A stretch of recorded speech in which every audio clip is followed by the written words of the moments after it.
Okay. Oh, Aaron, Hi, yeah. you're the person I've been corresponding with? Right, yes, Oh, yes. very good. Okay, good. Thank you. Yeah, and if you have any follow-up questions or comments as we go through this. Oh, I probably I'm will. very engaged with your conversation, like you're asking great questions.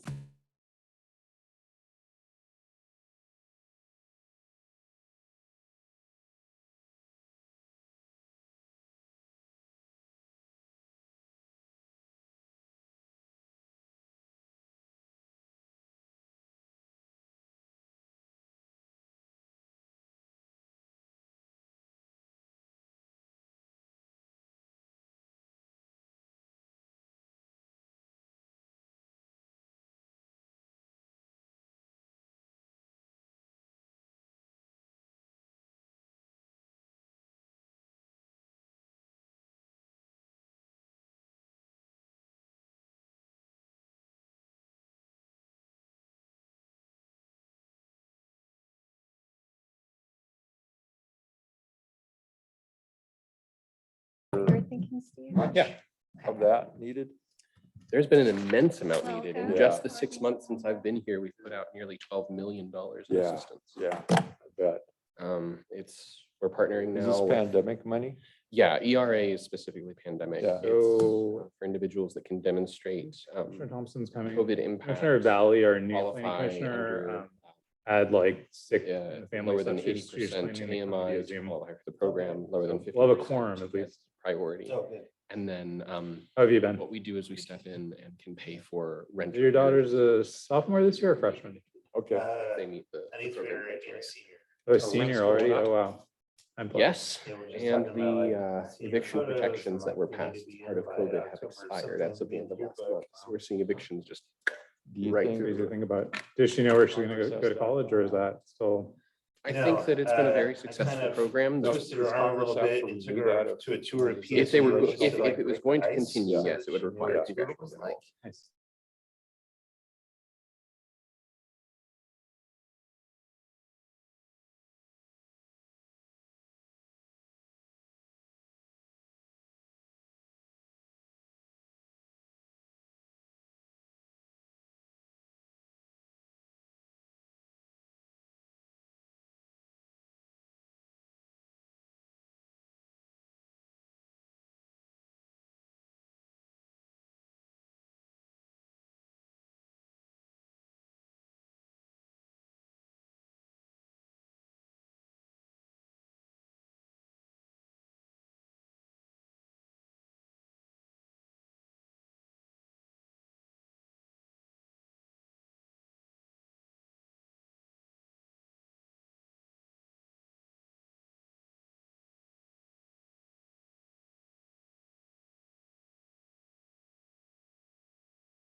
The applicant have to apply together. Oh, I see. And if the landlord chooses not to be involved, then we can go with the applicant. Oh, But the okay. requirements of documentation they have to provide are significantly higher.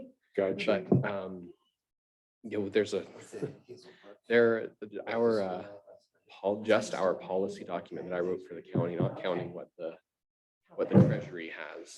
In addition to that, it's more than 86 pages long of Sure, requirements. So it's, So far, so good. yeah, I've only heard good things so far.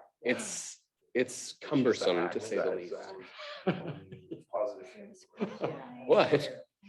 Oh, just No, think it was something. not for recommendation. One person trying to Days a do week. that. Well, so that's where the nonprofits come in.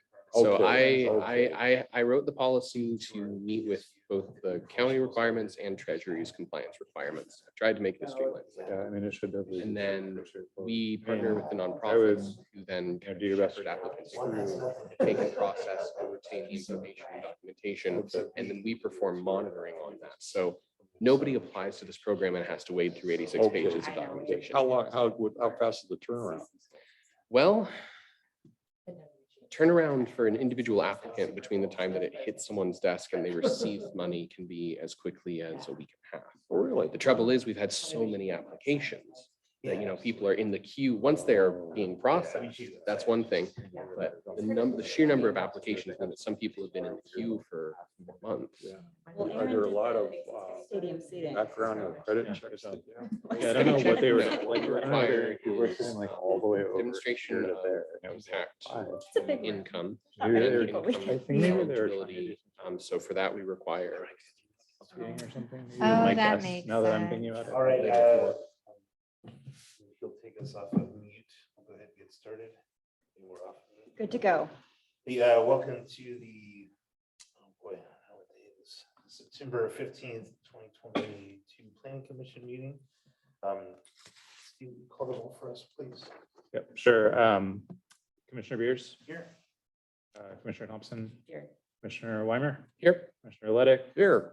Commissioner Valley, absent for now at least, and then Commissioner Good, who's absent, and then Commissioner Bachhuber is also absent. All right, thank you. Then, if anyone on the planning commission has announcements or communication they'd like to get back to staff or to each other. Right now. Mr. Green, are you a member of the public that would like to speak on a topic not on the agenda, or are you here for something else? I'm a consultant presenting on the agenda item. Okay, copy that. And so we'll go right to our first action item, the Walton Development Code, Chapter 65, the Salt Creek Employment Zone.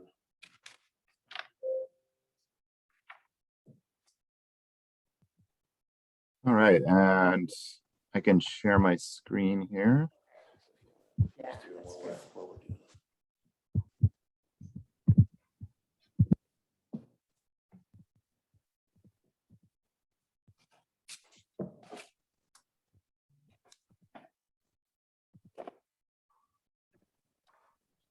All right, so I'm Chris Green with Harper Hoff Peterson McGillis, and I believe Aaron Ingman is going to kind of introduce this project and go over the first few slides, and I can move them forward if everyone can see the first slide. All right. Thanks for sharing the presentation, Chris. We're having some technical difficulties on our end hearing you, so we're going to troubleshoot Oh. some volume, and then I'll get started with the introductions. Okay. I'll try to make sure I'm close to the microphone at least. Appreciate that. Thank you. That looks like Brittany is in the waiting room. Commissioner Valley.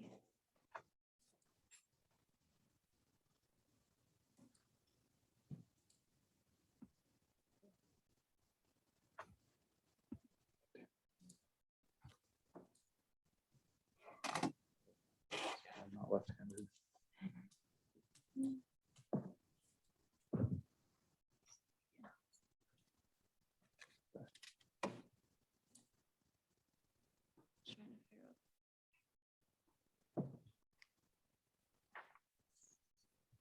Yeah.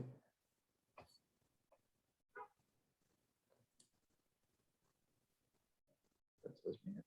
Says here for everyone.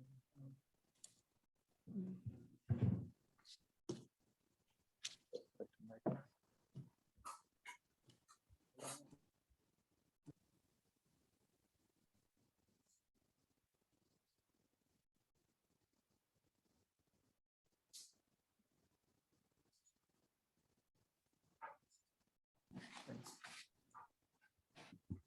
Just same as the same as one. For the speaker, sorry. Oh, there's one. Yeah. But I think it needs to be the Terra, the mic for the microphone.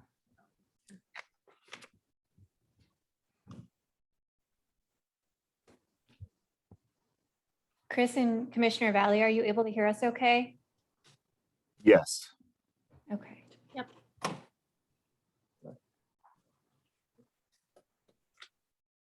We're still having trouble on our end with the volume hearing you. So we're switching some dials back and forth. Okay. Can you try that one? Testing. We got you. Hi. Thanks, Chris. Thank you so much. Okay. Thank you.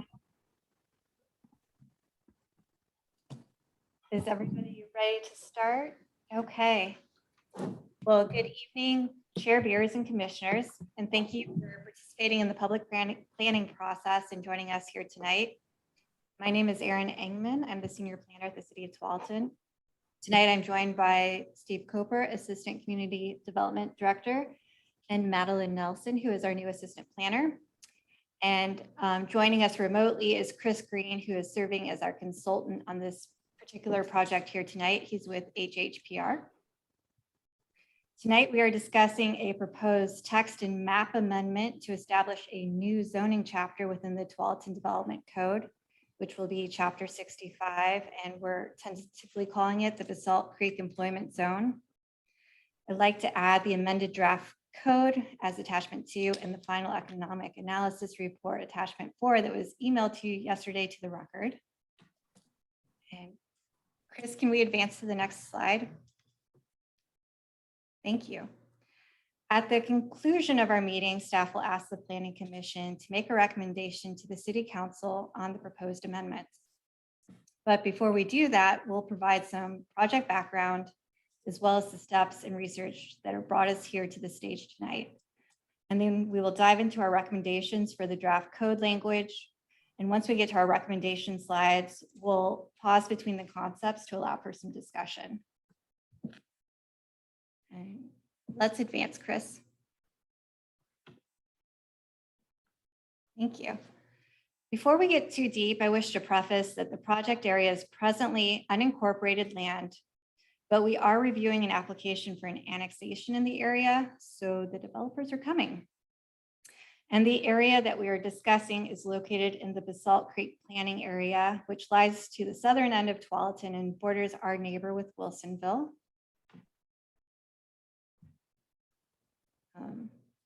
So how did we get to this conversation tonight? In 2019, the city adopted the Basalt Creek concept plan that designated roughly 92.95 acres of land under the manufacturing park, and we'll reference this as MP zone, as shown in the previous slide. It also found that this industrial area is anticipated to accommodate 1,897 new jobs.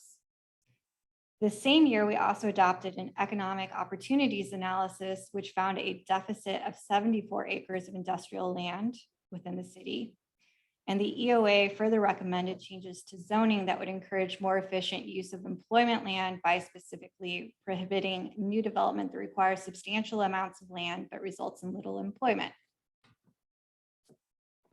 Next slide, please. And in 2021, the city adopted a new urban renewal area to address the lack of infrastructure in the Basalt Creek area and to support future high wage job growth, which leads to our priorities. And on this document, or on this slide, the culmination of these documents found that we should retool our zoning in the area to support high employment density, development of projects that will increase the assessed value and in turn potentially fund future infrastructure improvement, while also minimizing conflicts between uses in nearby residential zones and with our neighbor to the south, Wilsonville.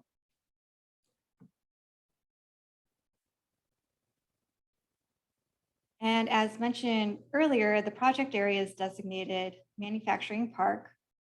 Our Chapter 62 zone is limited and encourages a very specific development type to support research and manufacturing campuses.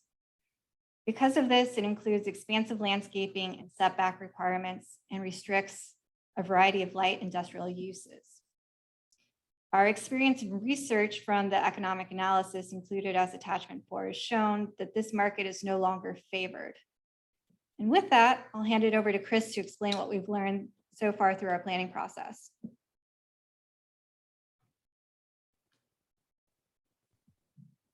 Thank you. Yeah, so I'm going to talk a little bit about what we've learned so far, and then we'll go through those policies or draft code language that you have in your packet. So there's some technical project components of this. HHPR looked at some similar zones and the MP zone itself.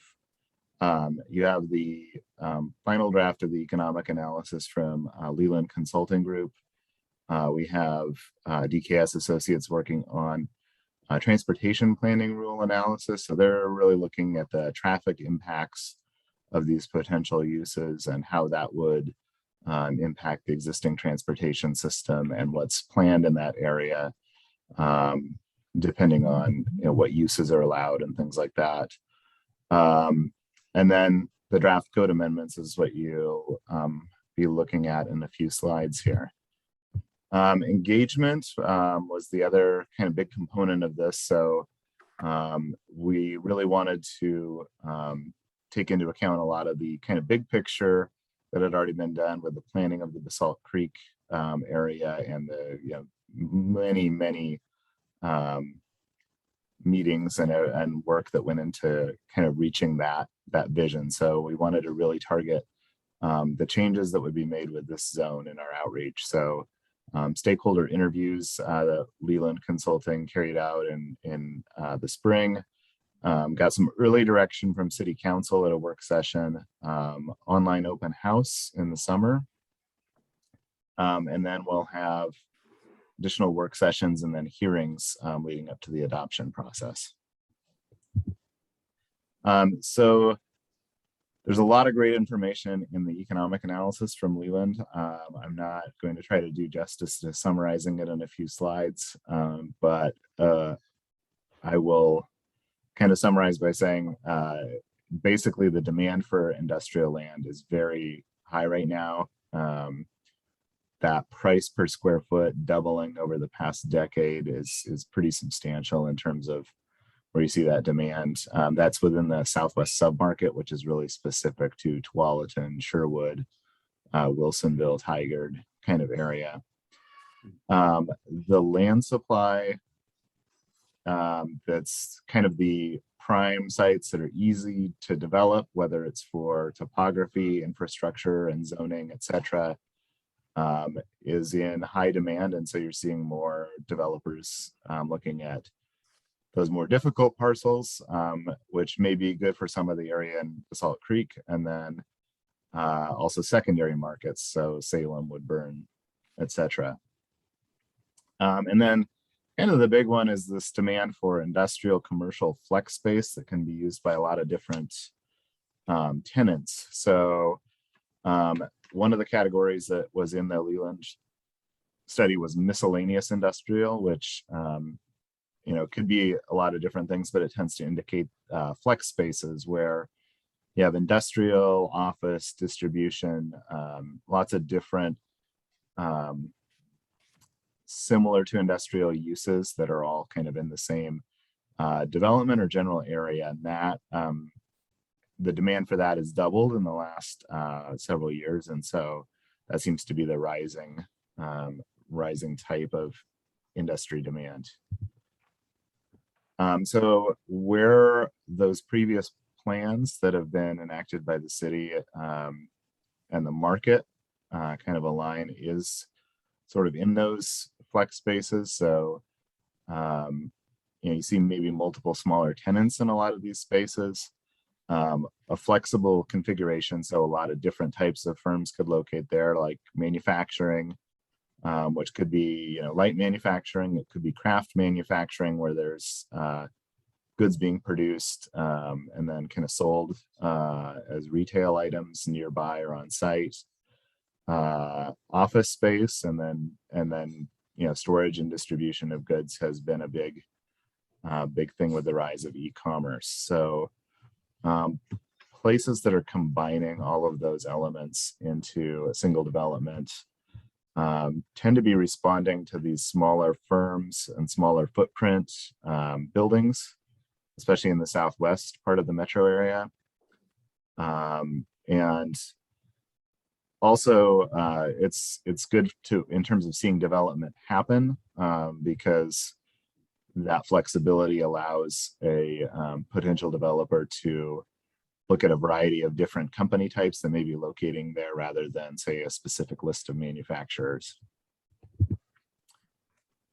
So yeah, they offer higher employment density, easier market entrance and early growth. Sometimes for smaller businesses and startups, that's not 100% of who locates in these places, but it's an option as opposed to a very large single user campus, and then you get a more diversified economic base from that.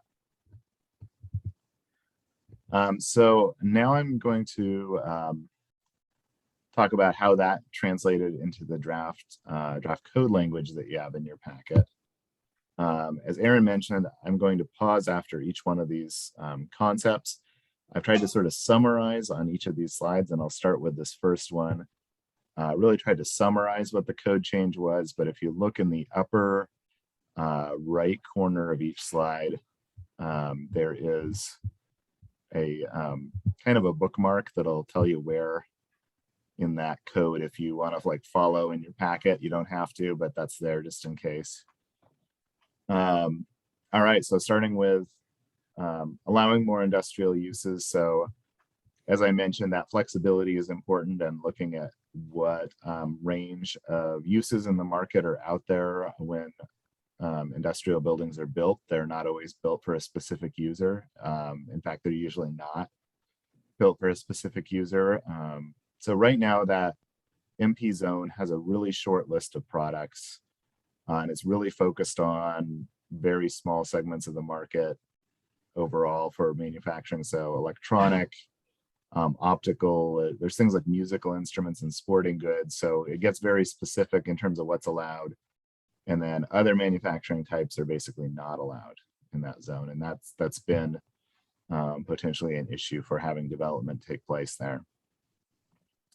The proposal is to kind of flip that approach to allowing light manufacturing uses generally, except for a few, rather than having a list of what is allowed.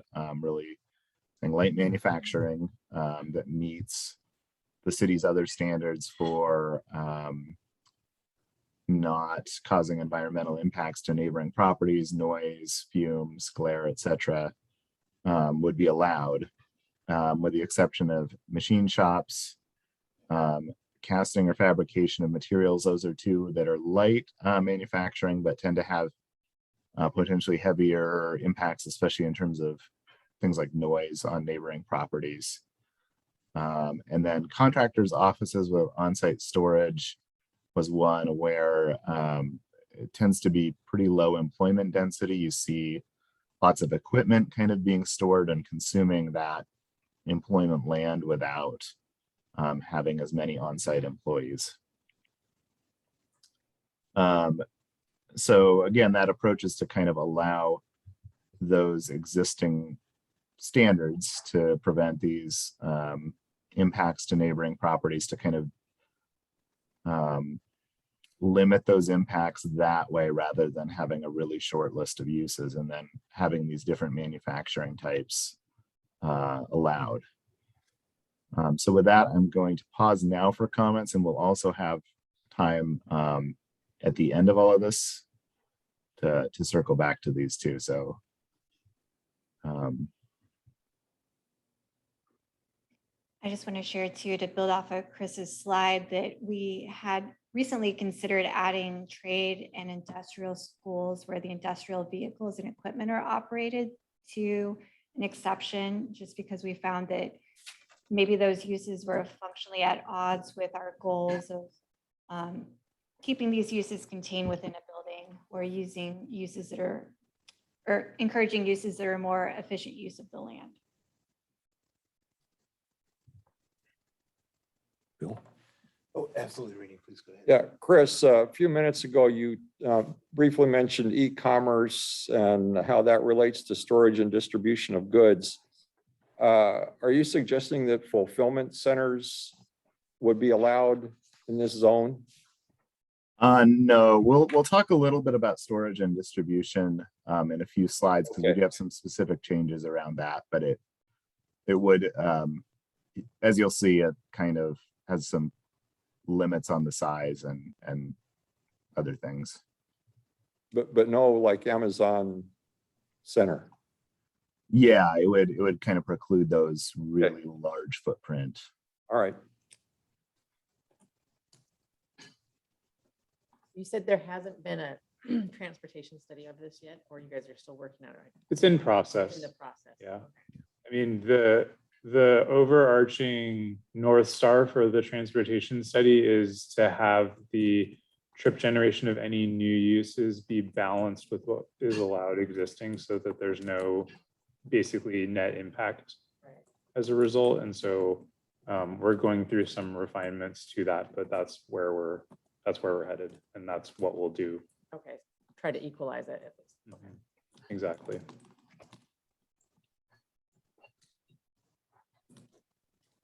I can move on to the next slide unless anybody has comments for this one at the moment. No, yeah, I think you're good to go, Chris. All right, so yeah, this is where we kind of get into the shipping and storage operations, and those sometimes support manufacturing, and they're more and more present as part of industrial uses, both at a small scale and a large scale. Right now, they're not allowed at all in the zone, and so it does make it more difficult for those e-commerce based firms or firms where there's a lot of movement of product or product that kind of stores up to locate in the zone. On the other hand, it kind of goes against the purpose of the zone to have a really large square footage, like the fulfillment center model, where there is some employment there, but it's maybe not as dense, and a lot of freight traffic moving in and out relative to employment within the building itself. So kind of trying to strike a balance there.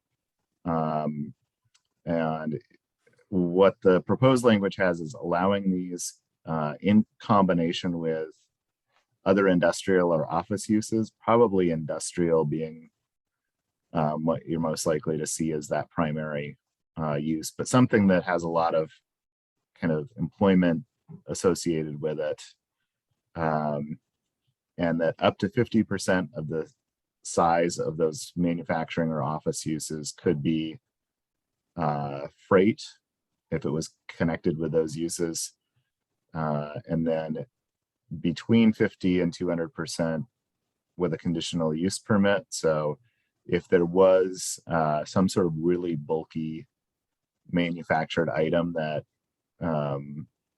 needed more than 50%, that conditional use process would be sort of how that's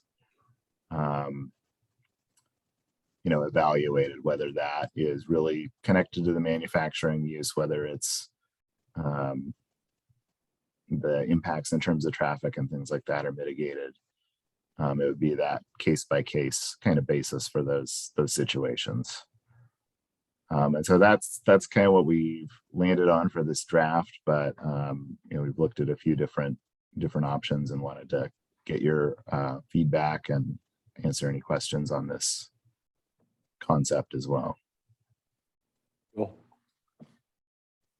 Oh, yeah, go ahead, Brandon. Yeah, Chris, rationale for 200% rather than something more or less, is this something that's happening in the market, or was it just landed on arbitrarily? I wouldn't say arbitrarily, but kind of trying to envision a larger, like, what is something that is accessory or associated with some sort of manufacturing or industrial use on the site. There's not necessarily a specific magic number in the market, but we're looking at like 200%. Beyond that, it may start to it's a lot harder to envision something being accessory rather than being like a distribution facility with some manufacturing attached to it. But that was one thing that we talked about, is does a conditional use process serve that purpose of kind of limiting that scenario anyway? So is there like a cap? Does a cap really make sense, or can the conditional use process kind of enforce that? Well, let me ask then Aaron, what, if somebody came to the city and wanted in excess of 50%, what does the conditional use criteria involve? How would we make that judgment? Right, so we do have some conditional use permit requirements within our code where the applicant would be required to provide findings that those criteria have been explored or some way mitigated, and then staff would rely on the planning commission to provide their discretionary, I guess, powers in maybe providing additional conditions or considerations for these special uses. Okay, I understand the process, but are there specific conditional criteria that we would be looking at then in terms of, I can't imagine what they would be, scale or what? Where we have it right now is it's tied to the purpose of the zone. Okay, So it would be evaluated against the purpose statement of the zone. So does the development as a whole meet the purpose statement of the zone? And I think that we talked about the idea of the percentage cap or not. I think two schools of thought is, one is that the planning commission can certainly analyze and have the applicant make an argument as to whether or not their proposal does meet the purpose statement of the zone. The one advantage of a cap is it clearly communicates to an applicant, like at some point, you're just consuming too much land with warehousing and we're not going to allow it. And so that, you know, someone doesn't foolhardily enter into the process thinking that they're going to be good to go. And so that's the pro of a cap. yeah, The con is that like it 200% may not be the right cap. well, yeah, I kind of would lean in favor of having a cap there, but in terms, again, of getting to the specific criteria, I'm understanding that it's a rather subjective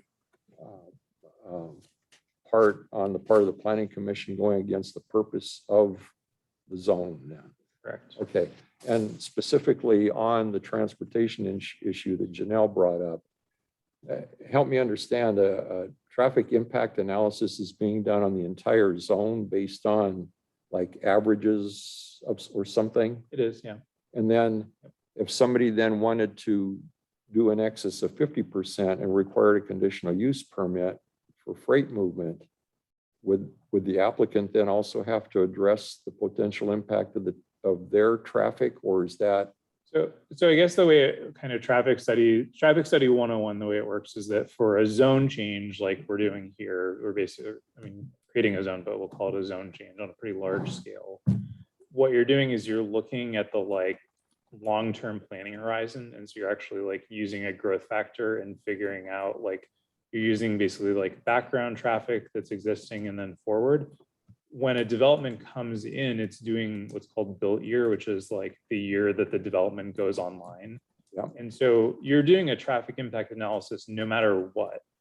And so what the built year traffic analysis is, the built year actually looks at like intersection operations and all of that other kind of stuff that's within basically, you know, let's say roughly quarter mile or whatever it depends on the level of traffic, but it could be, I'd say within a quarter mile or certainly at least directly intersections adjacent to the development. And so, I mean, I'll just say, I mean, on a square footage basis, obviously warehousing and distribution is a less traffic intense use than manufacturing. And so from that perspective, I mean, they're probably unlikely to, it's probably unlikely to be problematic. I mean, I didn't realize that. that's what we've found. Okay, In processing some of these other distribution centers that we've recently approved is that they're fairly low traffic generators in the PM peak hour, which is like the most, you know, that's when traffic matters the most. yeah, They are generally, they have a lot of average daily trips associated with them. So you right, drive down 124th and you see the fleet of Amazon Yes. vans coming at you. Yeah. That's the average daily trips. They're not Okay. necessarily in the PM peak. And so, I mean, it gets into a little bit of like science of how traffic is analyzed. But I mean, that's the long and the short of it is that we're looking here at the long-term well, plan, and then they'll look at the actual what year are they anticipating the development coming online, and then what has happened to date. And so, I mean, theoretically, I mean, you could get to the end of a build out of a development cycle, and there could be like not sufficient trips left in the system for the development that someone's proposing. Right, that was my concern, but you're suggesting that distribution and warehousing has lower impact. Okay, all right, Per square footage. okay. To that point, what is the development horizon that we're looking at here? What's the period over which we expect this to be actually built up before it's in full use? Well, I mean, for the analysis, we assume 20 years. I mean, I think that the reason we're doing this project in the first place is I think that with the existing zoning, I don't think we're anticipating getting any development very soon. I mean, the zone was applied in Leviton right here where we are with these huge giant parcels of land. The city took a very active role acquiring parcels, building roads and utilities and infrastructure ahead of development. There was large consolidated ownerships.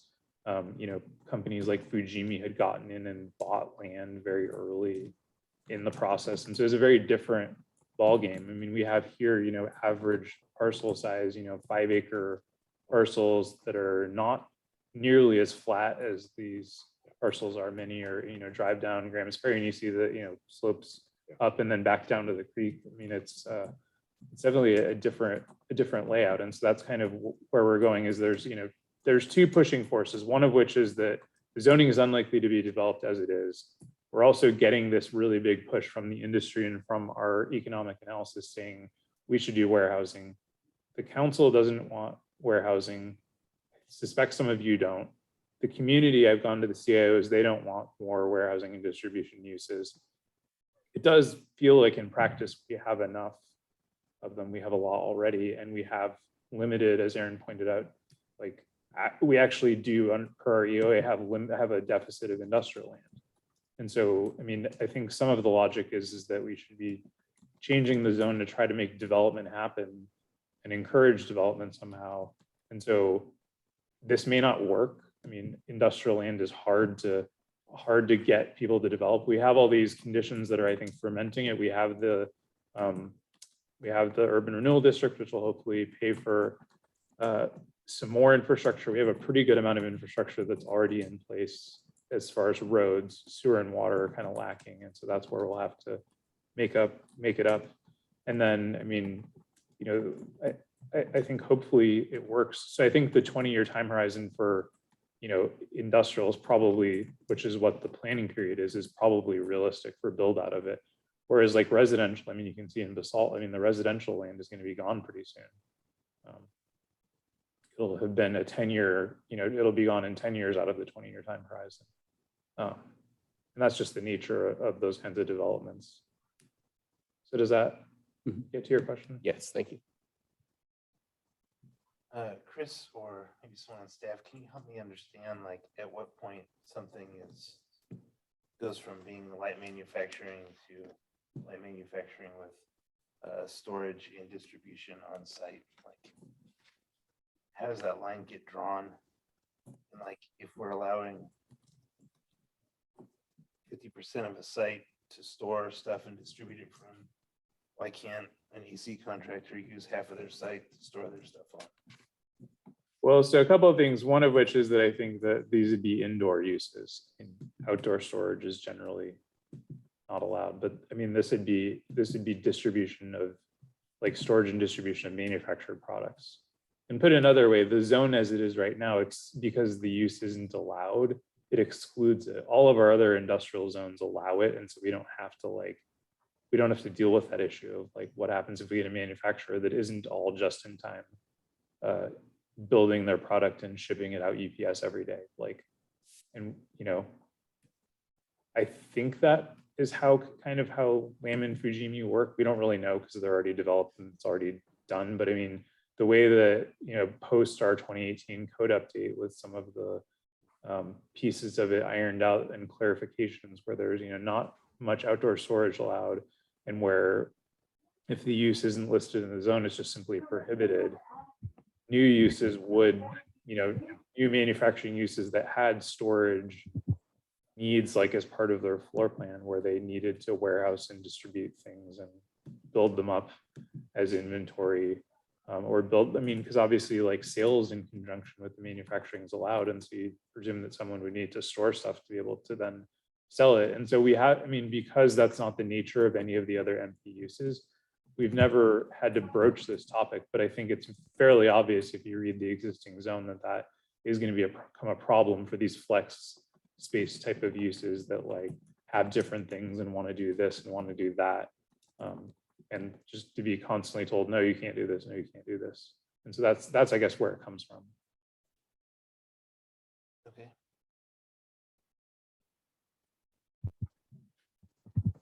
Any other questions? Me or folks in the room? All right. I'll move to the next one. Go back. Oh, or is there another question? Maybe later, Chris. We can move to the next. Okay. Let that one ferment. Okay. So one of the changes, Metro's urban growth management functional plan has requirements about what your zone can allow if it's a regionally significant industrial area like Basalt Creek. So it allows some commercial development, but has some limits so that it doesn't sort of get taken over by large commercial uses, especially like large retailers. So there's a limit of up to 5,000 square feet per outlet for retail and service uses, or up to 20,000 total per site. If you had like 4 5,000 square foot outlets, for instance, to reach that. And I do want to note too, as I'm looking at this, eating and drinking establishments are also meant to be included as one of these uses. There's a similar limit on those for similar reasons. And right now the MP zone is pretty limited to, there's a few different types of, for instance, eating and drinking establishments that are like a deli as an example. And there's printing places, things that are sort of like commercial that support these industrial uses or were imagined to support industrial uses.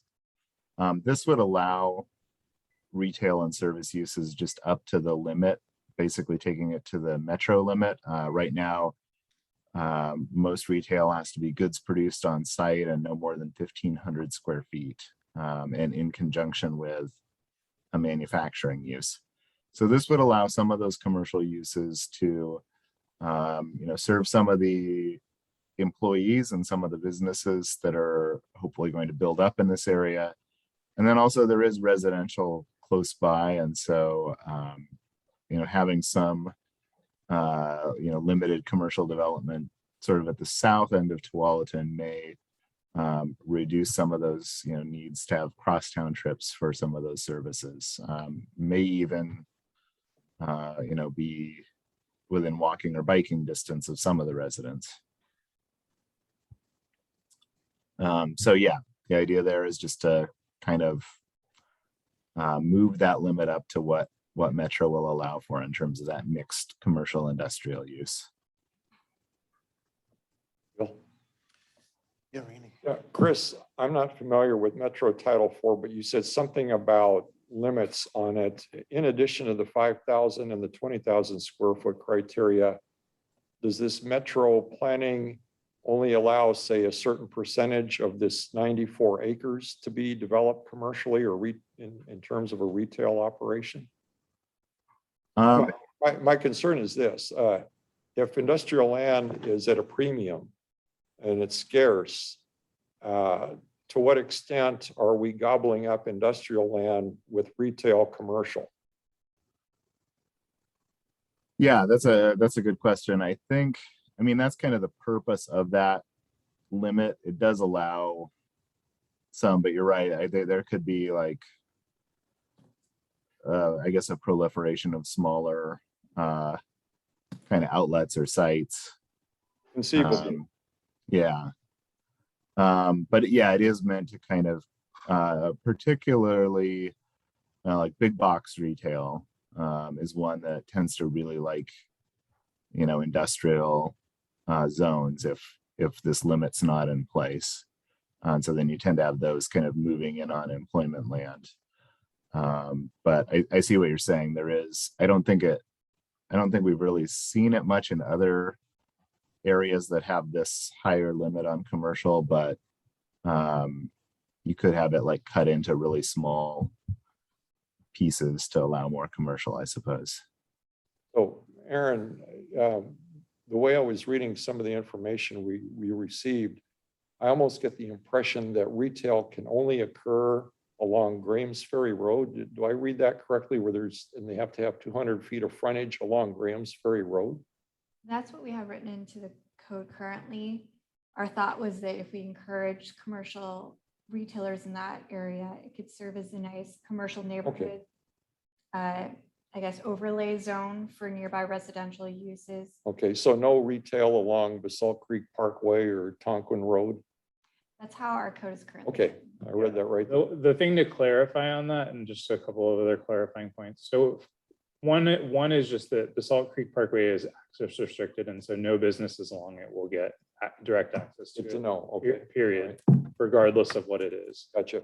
Another thing just to consider is that the old limitations were based on an older version of Title IV. And so some of those weird quirky things like deli and stuff like that were in the old version. And so all of our code is just outdated. Like we could just update all of our code to this current version. The experience around the region has been that this has not led to like a proliferation of gobbling up. And I think like in some cases, like, you know, La Industria restaurant, that's an example of a 5,000 square foot per outlet place that is in an industrial area. That's actually, I think most people in the community are appreciative of that. And I think the other clarification is that there is some commercial use, like sales of products in conjunction with a manufacturing use that could happen. And so you could have like a Benchmade knives or something like that could have a retail outlet elsewhere in the zone. But the idea, to your original point of like, is this just going to be everywhere? We thought that it might be a good idea to balance the limits of it by allowing it in conjunction with a true industrial use throughout the zone, and then having the more retail focus with only the metro limitations in kind of a corridor or a spine. Okay. Without taking the extreme step of just saying, oh, we'll zone it commercial. That we still would keep it industrial, because some of the parcels along Graham's Ferry are actually quite suitable for industrial. And so we didn't necessarily want to discourage that, right? Right. Okay, good. Thanks. A question, when we say outlet, is that like a building regardless of how many businesses might be in the building, or is that a business? It's like a business. Like if you had a, you know, strip mall, for instance, it would be like each store, but then cumulatively they couldn't be more than 20,000 square feet. Okay. We found it works pretty well in practice. Like the law industry example, they have their like event space next door, which is a separate business. They're technically like linked together, but each one's 5,000 square feet. And so they're still subject to the 10,000 square foot cap. And so kind of like, I think it discourages someone from coming in with a 20,000 square foot business and being kind of a mini big box. Gotcha. But it still has some flexibility for like acknowledging that there's like maybe intermediate needs, especially if it's like is kind of true two businesses. Okay.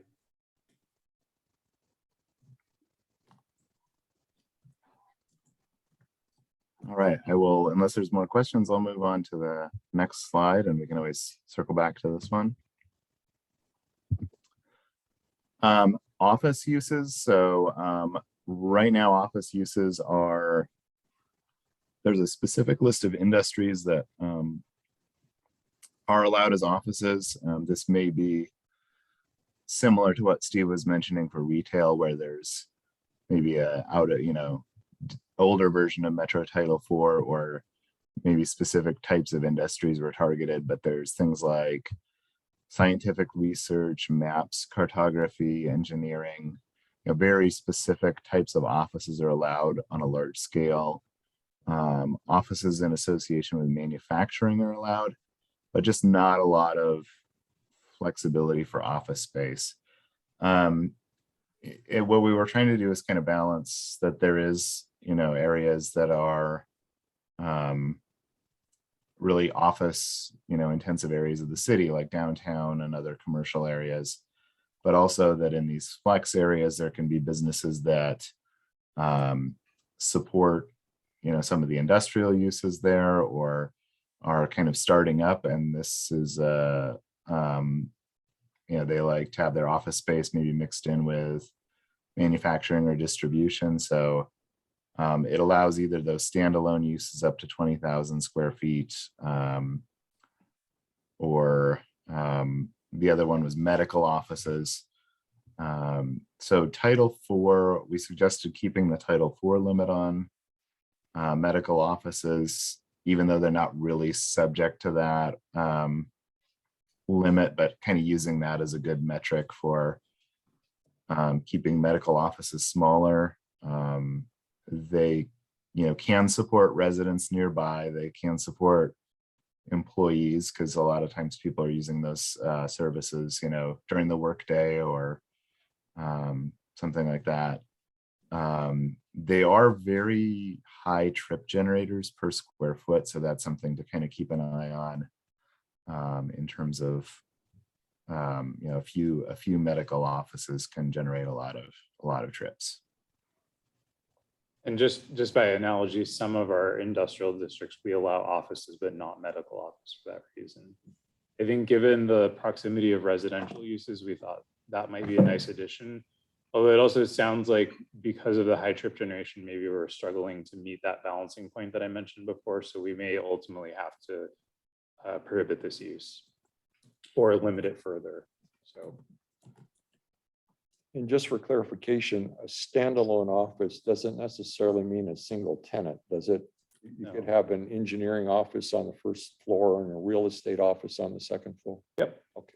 Yeah, I Right. mean, it just means that it doesn't have to be, because a lot of the old code was in relation to being like on the same site as an industrial use. And I think Gotcha. Okay. one of the themes throughout is that like industrial users don't really want to be like an office landlord or a commercial landlord. Right.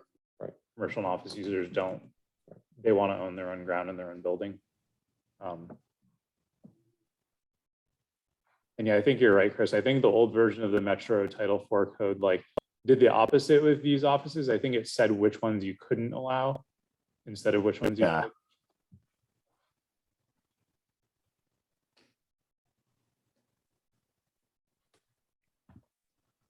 Okay, I'm going to move to the next one. So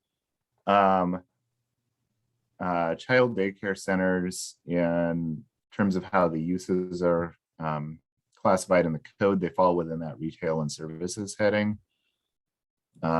So without any specific call out, they would end up being subject to those limits of 5,000 square feet per outlet and 20,000 square feet total. This 5,000 square feet, a lot of child daycare centers would fall within that, but a lot of them may be larger than that. And it didn't seem like a use that's going to be similar to, retail. It's one that really directly supports having high employment density in the area. That's a great idea. It would be a trip generator as well, though, correct? Yeah. It would be, and so Yeah. I mean, it would be analyzed as part of. Although I would expect that it wouldn't be generating trips on its own. I would I mean, figure that. hopefully it's an employee already there. Yeah, exactly. right? Someone Just who's like already on the making the way. trip. Yeah.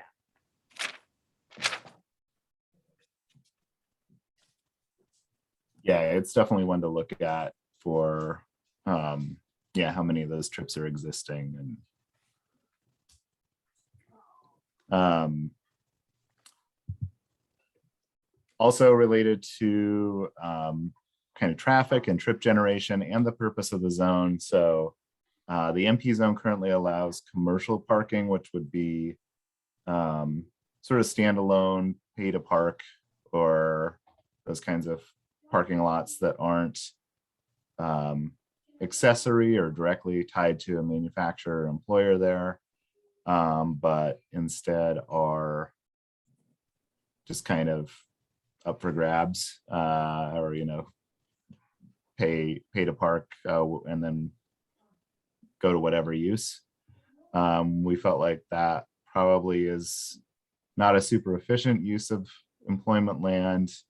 And the parking requirements for these types of uses, like large manufacturers, they do require a lot of offsite parking, or I'm sorry, off-street parking. And so, that should be sufficient for parking there without having commercial lots springing up. And then drive-throughs was the other one, both in terms of being trip generators for those retail and eating and drinking establishments, but also traffic patterns, potentially a conflict, if you're trying to get commuters and, industrial freight and other support for industrial, having drive-throughs just really complicates things and seems like it doesn't add maybe to the purpose of the zone. Coffee kiosks aren't going to be part of the food cart ordinance, are they? When you mean like a drive-through coffee stand? Yeah. I think that the way that we have it is that it would be that, it wouldn't, you would have to park basically. You could build parking. Okay. Yeah. They're subject to architectural review is the way that we have them now. I think we need, I'll just jumping ahead. We got feedback from one of our counselors and we got some head nods from it that it would be an interesting idea to try to include it in the zone. And so we've tried to do our best just for your consideration. And so we're hoping to get feedback on that. And so that's a good Include food carts in. Yeah. Sorry, Chris. Unless it's a self-propelled. That's all right.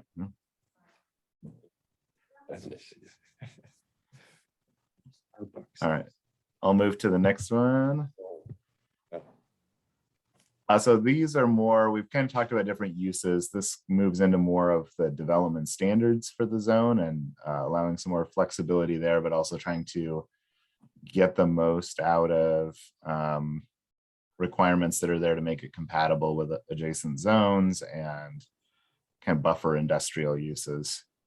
So right now, the setbacks typically in the MP zone, there's 50 to 60 foot setbacks, sometimes in front yards. And so you have a lot of these smaller, like 5-acre properties that may or may not have the flat part of the site in exactly the right place. And so that campus size makes it harder to have these really large landscape setbacks. It also, in terms of employees per acre, it just doesn't kind of works against that concept.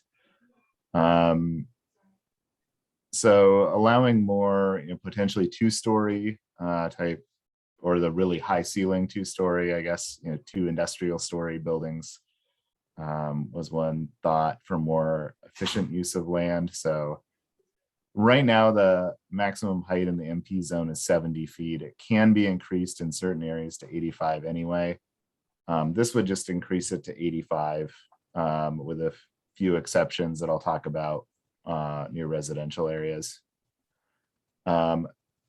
Reducing setbacks, that you can kind of see what that is in the table, but reducing some of those setbacks, especially where it's those huge setbacks from the street or from neighboring industrial users, but still kind of keeping a light industrial development pattern. We do have a section that encourages building orientation to the street, especially for those commercial buildings. So if they do want to be located within 10 feet of the street, they can do that for a portion of their building. And then just reducing the minimum landscape percentage. A lot of times stormwater requirements or the topography of the site or things like that are going to end up with a lot of greenery on the site anyway, but this gives a little more flexibility for some of those smaller, more difficult sites to develop. Would this be a flat reduction for the minimum landscape across the entirety, or would this be specifically for the smaller sites that would get the reduction to 15%? the way we have it in the draft, it would be for the entire zone. So this kind of moves it. There are some industrial zones have 15% currently, and some of the smaller, some of the commercial zones have that as well. Bill, I want to get into a conversation with the planning commission about this at the end of the presentation, but two questions for you, Chris. Mhm. As I read the purpose of the Basalt Creek Employment District, one of the emphasis is that these emerging businesses are typically in low-rise flex space development patterns. And I'm trying to imagine a low-rise 70 to 85 feet high, or 70 to 85 feet high. Are these users really occupying buildings this tall? It's not the most common.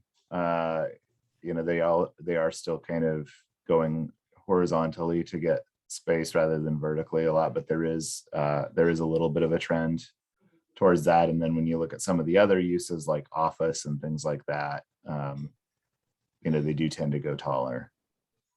Yeah, but even a 20,000 square foot office building, I'm assuming that's total floor square footage, not just per floor. Right. 80 feet for 20,000 square feet is a pretty skinny, tall building. I guess I'm trying to understand exactly why we're going from 70 to 85 when 70 already seems kind of excessive to I me. think the rationale was that because 85 was sort of a slam dunk discretionary standard, that it would just be simpler just to have it. I mean, I think one of the things that we've gotten feedback as Aaron and I have done development review, particularly here in Tualatin, is that to the extent that we can remove discretionary standards and make them clear and objective, that's preferred. And so that's what we did there. I mean, I'll go back and say, like, in general, I think that they are typically low-rise development patterns. I think that one of the recommendations of the economic opportunities analysis was to try to encourage businesses to go vertical. Okay. It certainly hasn't happened yet. And I mean, whether or not it really makes an appreciable difference, 70 to 85 feet, in any case, I don't know that it does. And I mean, certainly there's always the variance option or leaving a discretionary pathway in there. I think the idea being that, probably most of them aren't going to take advantage of it, period. And then for those who might, it paves the way for something. I mean, part of this is paving the way for something we can't imagine. Okay, so I can understand that. And that's then where I'll want to get into a discussion later on is how that affects setbacks, given some of the issues that we've had with previous developments that we've reviewed. And the second part of this is the setback for retail on Graham's Ferry Road. If I read the information correctly, it sounds to me like a storefront could be within 10 feet of the right of way of Graham's Ferry Road. Yep, like at the back of the sidewalk. Yeah, and that's going to be an issue about setbacks that I'm going to save for later. Then we might end up with an 85-foot building 10 feet from the road. Conceivably, yeah. So anyway, that's a discussion that the setback issue kind of bothers me. So we can talk about that later. One thing I was going to mention with the setbacks too, not in direct response to what you just mentioned, but what Steve said about discretion in that process as well. There were a few areas where the setbacks, there was a range from some of them even from like 0 to 20. And so we tried to, although they are reduced in this, it's also kind of taking the discretion out of that range. So there's more clarity for everyone involved, like what the requirement is.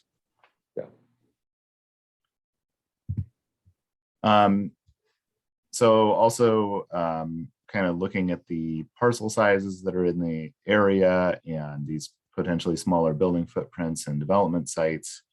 Right now, the minimum lot size is 5 acres. This would reduce it to 2 acres, which would potentially help those smaller sites. Generally, there's pros and cons, for a property owner to having those smaller lot sizes in an area like this. But it gives a little bit more flexibility.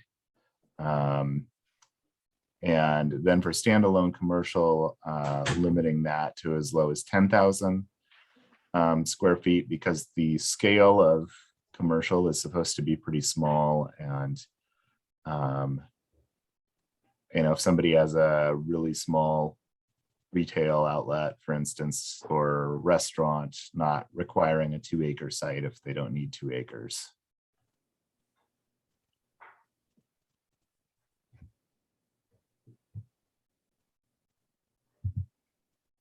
And then compatibility between this and commercial, but especially residential zones, because there are residential zones in the Basalt Creek area and some that will be right next to this zone. Looking at that flexibility, but also trying to make sure, as for instance, setbacks get smaller, that these are still effective buffers. So kind of going for the hopefully quality over quantity in terms of how those landscape setbacks work. So this would add a requirement of a 10-foot wide landscape buffer around the edge of a property abutting a residential zone. So in addition to the other landscaping requirements, there would be this screening at the edge of the property. And then for height, within that first 100 feet from the residential zone, the building height would be limited to whatever the maximum was in that residential zone. So if it was a 35 foot height maximum, that would be the maximum building height within that first 100 feet. So that would potentially address some of the massing that would be seen next to a residential zone without that requirement. And then there's sound barrier requirements in other zones where there's overhead doors or equipment that might cause noise. I believe all the other industrial zones have that requirement, so this would add it to this zone. It's not in the MP zone as it stands.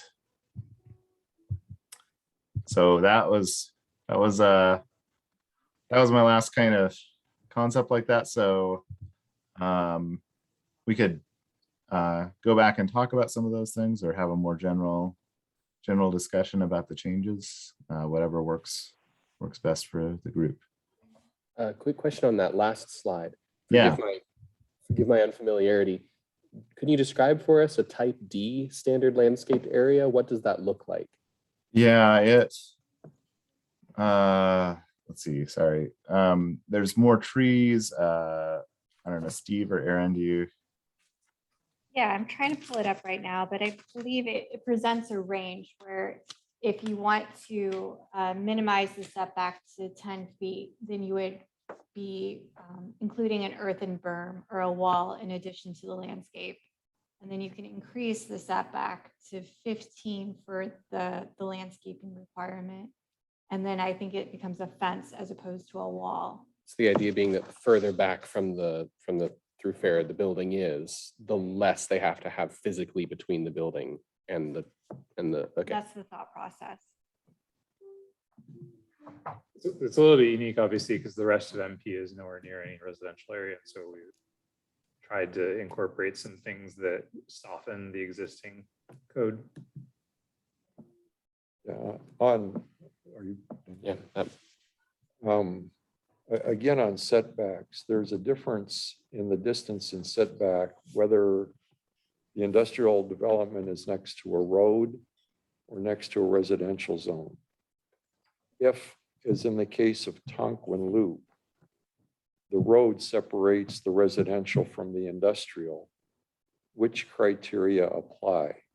The setbacks for the residential industrial interface or the setbacks from a street? It's the residential industrial. It is. Yeah, our code defines, because the zones meet in the middle of the road. Okay. So it's considered abutting. Okay, and Aaron, I noticed in some of this, again, a lot of papers and a lot of words, but Right. Tonquin Loop was specifically identified on one of the charts. Mhm. But there are other areas in the future on the east side of Graham's Ferry Road where we have that same industrial residential interface. And should a street be developed there that separates the two, it seems to me that we ought to call this out more generally than saying south of Tonquin Loop and east of X Loop in the future. You see what I'm saying?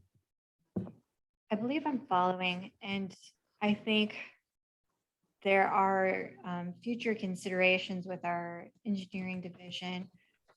As part of the concept plan, there were some future roadway alignments that were identified, but I believe under this project and just with an eye on the future, we're, I guess, second guessing if those future roadway connections would be appropriate because they were originally identified when this land was to be residential. And then when it flipped to industrial, the future roadway considerations didn't get reevaluated. So I think, Yeah, So I think what you're saying is it's just on the east side of Oh. Graham's Ferry where residential and industrial butt each other, yeah, having a buffer as well. oh, the No. canyon, yeah. no. Let me clarify. You specify somewhere in here that Tonquin Loop, if I can find it, I'll read it exactly. The next slide has a map. Could we see The the map? minimum building setback for yards adjacent to the residential district south of Tonkin. Yeah, That's the one. And I would suggest rather than specifying south of Tonquin Loop, that we say something more general or adjacent to streets dividing the two zones. You see what I'm saying? Mhm. Yeah, I actually wonder, as I was drafting this, that may be a remnant of, one of the kind of reasons for creating the different zone is the MP zone is already pretty different in these two different uses, and I believe that may be kind of a reference to separate it from Leventon. Yeah, I mean, I think we can just strike that part. Yeah. The Well, south. I wouldn't strike it. I clarified that the same criteria that applies south of Tonquin Loop could also apply to any other street that distinguishes residential from manufacturing. Yeah, and I guess what I'm saying is that even if there's not a street, I think it should apply, is what I'm hearing. So in other- Okay, yeah. In other words, like east of Graham's Ferry, where there may not be a future street separating the commercial from the industrial, it makes sense to apply a greater setback and a buffer. Yeah, and I was just thinking backwards. To me, it was a given that if it is a shared property line interface, then that greater setback applies. But when you insert a road, I guess you're telling me that the city has a standard or a policy that road is the same as a shared property line in essence. Correct. Yeah, okay. Yep. Okay, thanks.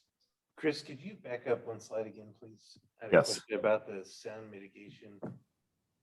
I see that it's listed on this slide, but I'm looking at the table in our packet and wondering if does it apply to the whole zone? Or is it just the 100 feet of the zone that's adjacent a residential area? It does apply to the whole zone. Okay. And then, But I think it still has to be a certain distance with residential uses. Is that right? How it works, Aaron? The sound wall in industrial zones, you still have to be adjacent to a residential district. For the wing walls? Yeah. Yeah, I think it's, oh, go ahead. Let me pull up the language just So I so I think have it in front of me. It's something that we've carried over from other industrial zones because MP is the one industrial zone that doesn't abut residential property basically, and so it didn't have it. And so acknowledging that that's not true here, we basically just imported it over wholesale. okay, so the stuff that's found in chapters 60, 61, and 64 will It's, stipulate where in this zone it will have to be. Yeah, I mean, it's Right. basically, it's under the additional development standard section. And the concept is to encourage loading bays and loading doors away from the residential zones. But if for whatever reason or challenge, they do need to face the residential area, it will provide a sound mitigating buffer. Yeah, and so the most recent example of it that I remember was when TVF&R built its new like maintenance facility on Avery. Yeah, Elementary school, yeah. yeah, they were required to build one because the property was skinny, and so they needed doors on basically both sides to be able to drive the trucks through. And so they couldn't avoid putting the door on one side, and so they had to build the wing wall in order to accommodate that specific need. Even though we kind of encourage them, well, why don't you try to do it the other way? And that was their explanation, which makes sense. So fair enough.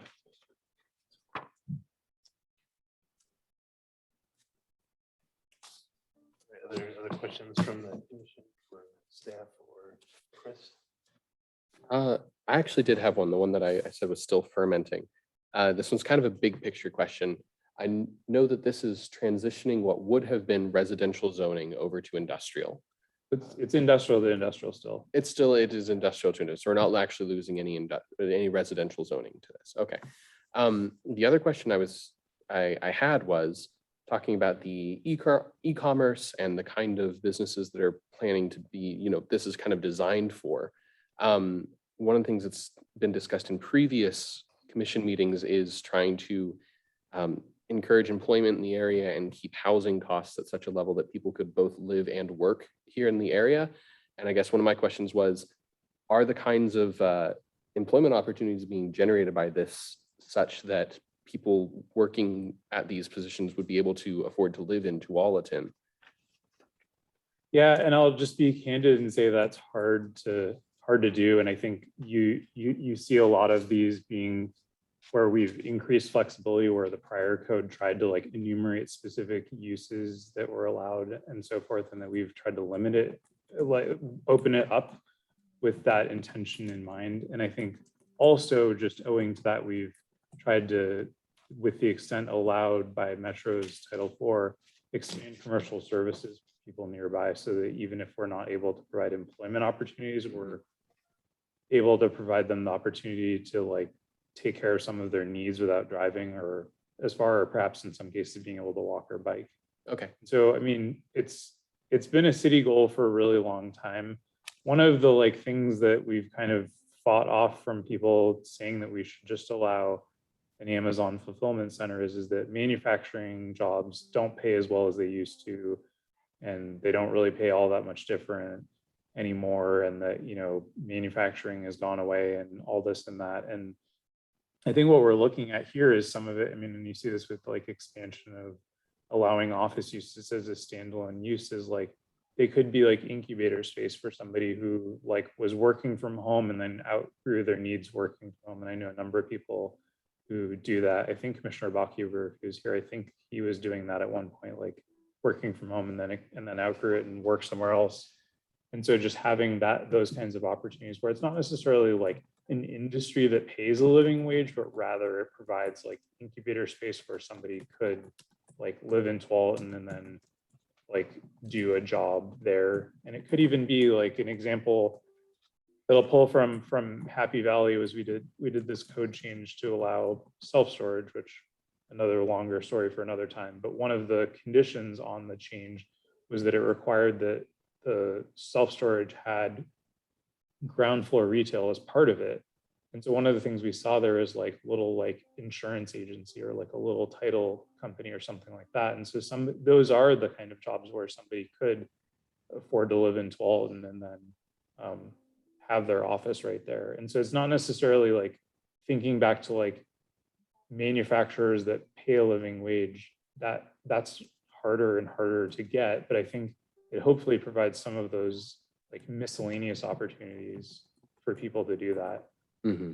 And at a minimum, if not, like maybe it's a service, maybe it's someplace to get a haircut without driving, onto TS Road and having to clog up our main arterial there, and so forth. So Somewhat adjacent to that in terms of accessibility, especially if this is going to be employment that's likely people coming in from outside of Tualatin. I applaud the reduction of commercial parking, not a terribly efficient use of the space to generate employment or funds for the city. Do we address anywhere in the policy making sure that we have public transit or mass transit access to this area to compensate for that? Make it more accessible to people who may not be able to live in the area or drive their own personal vehicle in every day. So I'll just say that's something that we're gearing up to do a transportation system plan update, and I think belongs in the transportation system plan. TriMet has been really, they've been challenged. You've seen the, hiring bonuses and ads on the buses. And Yep, I ride those trains. It's rough. they've talked about service reductions. It's a kind of a grim time for public transit right now. And so, we've corresponded with TriMet and we've told them of these plans, and we've said, hey, one idea for the current, is it the 97 that runs down all the way to the Smart in Wilsonville? I think 96 maybe. So whatever it is, TriMet in general doesn't want to go all the way down there. They just don't have a good place to turn around right now. And so they're hoping to maybe, with the build out of the Autumn Sunrise subdivision, find a place that they can turn around and not have to go all the way further south.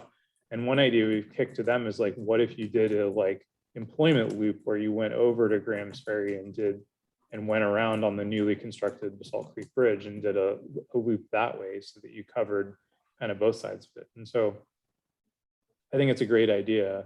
And I think that it's something that we want to push on. It's hard to get them to expand service.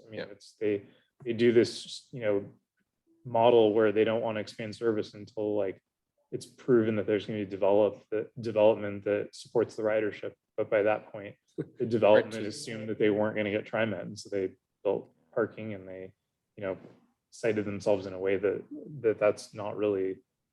Well, I guess that's the question. Can we try and cut out that issue where it develops in such a way that public transit doesn't come in? We can try, I think.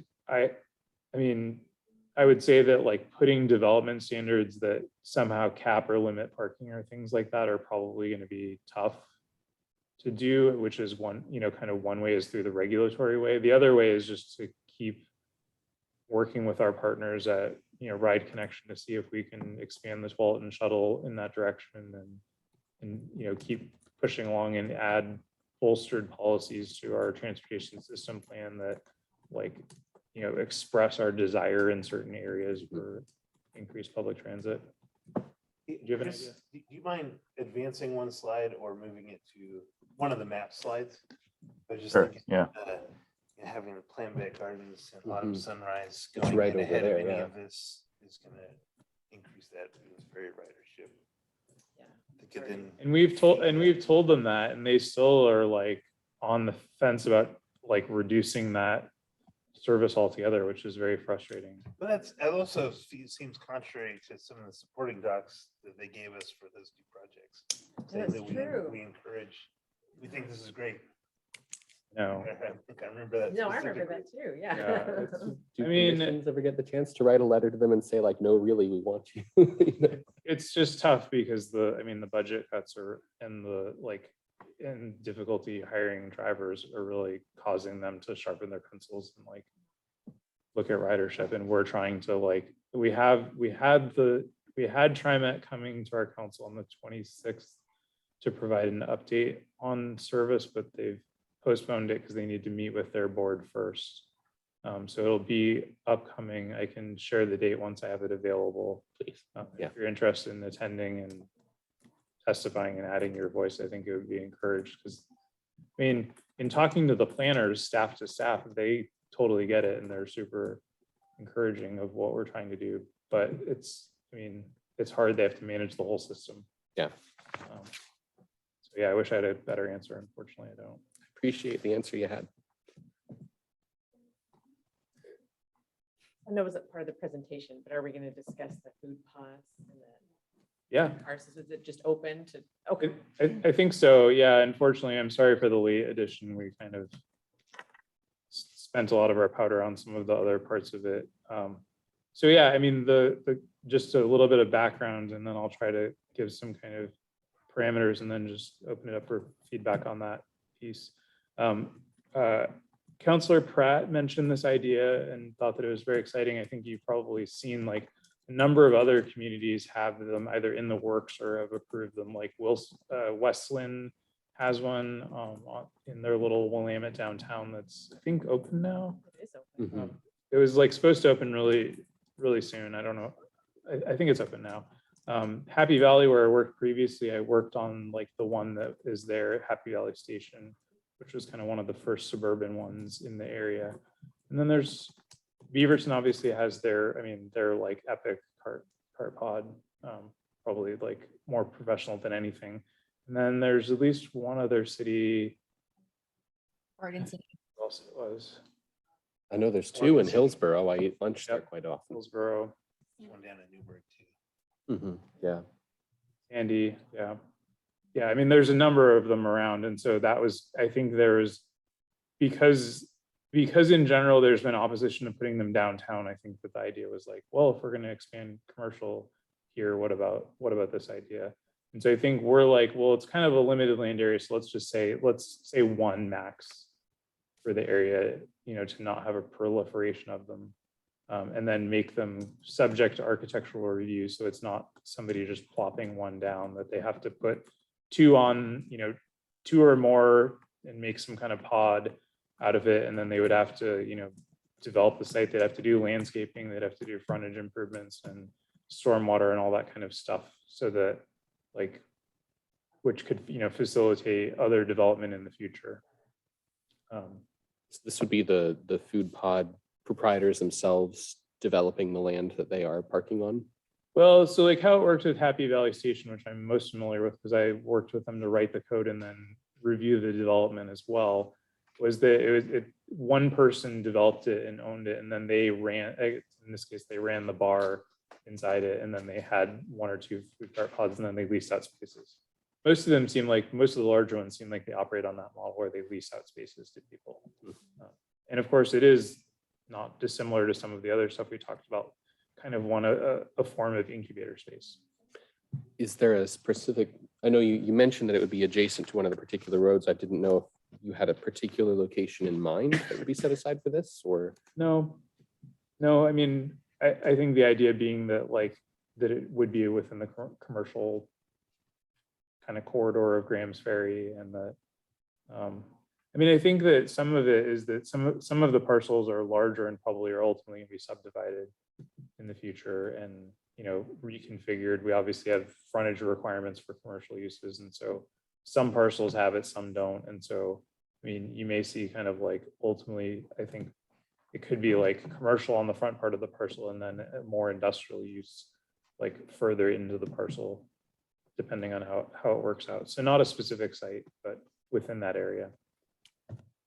We have code already written for the food cart pods. I was trying to remember, we did the food carts a while back. I don't remember if we did one. For the No, they're regulated through the municipal code, and it basically limits one per site. And so what we're trying to do here is to not touch that at all and just kind of leave that regulation alone and create kind of a separate thing, which basically requires somebody to because in those ones you can't permanently attach to the site.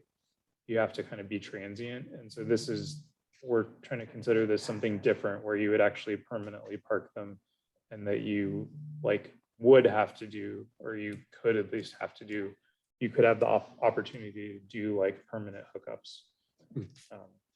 And the Happy Valley Station one, for example, they did do that. They had connection to the sanitary, they had sanitary sewer laterals for the carts to deal with the food oil. They have restrooms associated with them. I remember that was one of the things that came Yep, up. they did, yeah.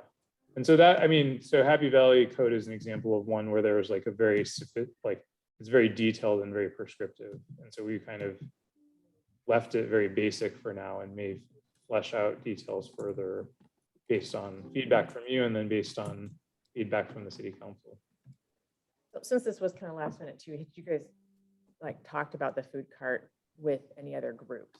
I guess because when we originally did the food cart stuff, I think it was only Bill and I that were still there. It was the Chamber of Commerce that was really concerned about the food carts. And so They would be the ones I'd be concerned about with some. Yeah, we it's a have- different Section, they were we- like the core, they were mostly worried about. Yeah, that was our understanding. We talked to Kathy Holland about it a while ago. She's the head of the commercial and industrial CCIOs. And it sounded like her concerns was limited to the core area. And so we have it on our list to kind of circle back with her and circle back with the chamber and see what they think. But I mean, basically we have council direction from one of the counselors, and then a couple of other counselors agreed that they thought it was worth looking at. I think it's a great idea. It brings lots of people so they don't have to go as far to get food and stuff. Mhm. That was the one thing I remember from our last food cart discussion is that the chamber had some strong feelings about. it. Yeah, and so obviously, I mean, if their area of interest is expanded beyond downtown, then we need to figure that out, and so it could change. But as of right now, that's our understanding going into this. Okay, and you're gonna loop back with them, so yeah, that's great. Was the concern competition? Well, Mainly. they're paying brick and mortar prices, the existing restaurants and stuff are, and then also they're gonna be competing with people who weren't, and so it could drive like the restaurants that were already paying rent and everything out potentially. I believe see. is what I remember them Yeah, saying. and there was one particular one in downtown that I think kind of caught everyone's interest and imagination, and so like all land use, there's always one thing that kind of drives people to coalesce and I'm do just something. thinking of a particular corner down in that commons area that I'm baffled by, but. Yeah, I mean, to be honest with you, in kind of hearing from some of the other counselors before, I mean, I think to some extent, our hope is that for this code amendment in general, and I think even expanded to the food cart piece, is that we have a bunch of other commercial and industrial zones that obviously have outdated language and kind of old development standards like the Metro Title IV and other stuff. And so our hope is that if this is successful, we might be able to expand this to a revisit of our other commercial and industrial zones. And I think one of the hopes is that if this food cart piece is well received, then maybe there's an entree for it to be reconsidered in downtown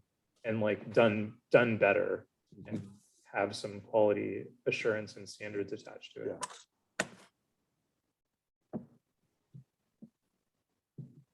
I had a question about marijuana facilities. Is there actually room to put one in, maybe in the very southwest corner? About 1,000 feet from all the residential. I don't know. I mean, it's So just playing around on Google Maps. a carryover from, I don't know that we mapped it because I don't know that we included basalt when we did our last round of like where are these allowed maps. Yeah, I mean, we allow them in all the other industrial zones subject to the requirements.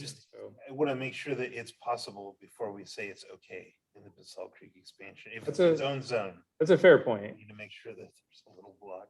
Yeah. You could actually put it in. Yeah, we Okay. can study that more. And I think with a potential future park going in there, it might preclude. Oh, yeah, I was looking, we got a list of parks, Mhm. of the existing parks, so. Yeah, that's But- true. It hasn't, I don't know. Yeah, because our Parks Department has just acquired property on the east side of Basalt Canyon. It's not officially a park yet, but they're kind of poised to do some property acquisition. And they're also looking at another piece of property in the industrial area that could be a trailhead for the conversions of some of the trails there. And so that could be a park as well. So it is theoretically possible that we've mapped ourselves out of it. And so I don't know, you're feeling like if it's not feasible, we should just strike it as a. Yeah, because it's specific, especially since this is a zone that's just for this area. Yeah, Like it's not going to be applied anywhere else in Tualatin. that's a good point. It's not possible. Yeah, that's a good catch. Thank you. You want to talk setbacks, Randy? Can we? Yeah. Great, okay. Yeah, first though, let me begin. I've managed a small industrial park and I've been involved with the development of planning and codes for industrial lands and other jurisdictions. I'm very supportive of the expansion of the uses, the types of uses that are presented here. I think it's a necessary thing and I think it's very well done. So great for you to do that. Also, I also understand the setback issue. And just to recap, there are places where we're going from a 60-foot setback to a 30-foot setback. Another place where we're going from 50 to 20.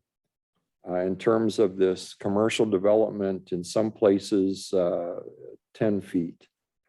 And internally, in an industrial park development, I'm fine with that. Setbacks use up land that can otherwise be used for parking or even the facility itself. My concern, though, comes in the interface between the industrial uses and residential uses, and also major public thoroughfares, specifically Graham's Ferry Road, Basalt Creek Parkway, and Tonquin Road. Tonquin Loop's a separate issue, but I'm talking about Tonquin Road. And I'm a little bit concerned about going to 30 feet, and in the case on Graham's Ferry Road, even 10 feet. And the reason for that is I just hearkened back to these developments we had the latter part of last year, Autumn Sunrise and the Plambeck high rise, yeah.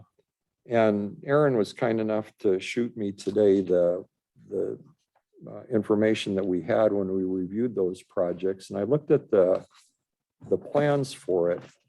And along Norwood, which is the northern boundary of the Autumn Sunrise subdivision, it looks to me like the setback along Norwood is somewhere between 54 feet 4 inches and 61 feet 4 inches. So that's quite a bit of set aside, greenway set aside buffer there. I remember that discussion. Okay. And I think that was in large part due to the neighborhood concerns. And I jogged past that just about weekly. And the trees that remain are fine, but the lower branches on all those firs are dead. And I don't think they're providing the buffering that the people were hoping they would. Yeah. So anyway, again, a 54 to 61 foot buffer in that area. When we did the Plambeck Garden, yeah, I think. the high rise along Boone's Ferry, again, I scaled it off, and it looks to me like there's about 40 feet from the proposed Boone's Ferry Road right of way to the nearest building in that subdivision. And that's a 20-foot high, I forget what they call it, but it's not one of their units. It's a community building. Community center, building, but yeah. it's under 20 feet high, and it's 40 feet away from the right of way. The units themselves are set at least, looks like this, at least 80 feet back from that right of way. And then again, Aaron also sent me the minimum setbacks in residential zones. And I noticed that the one provision that says any yard area adjacent to Basalt Creek Parkway in the future residential area requires a 50-foot setback.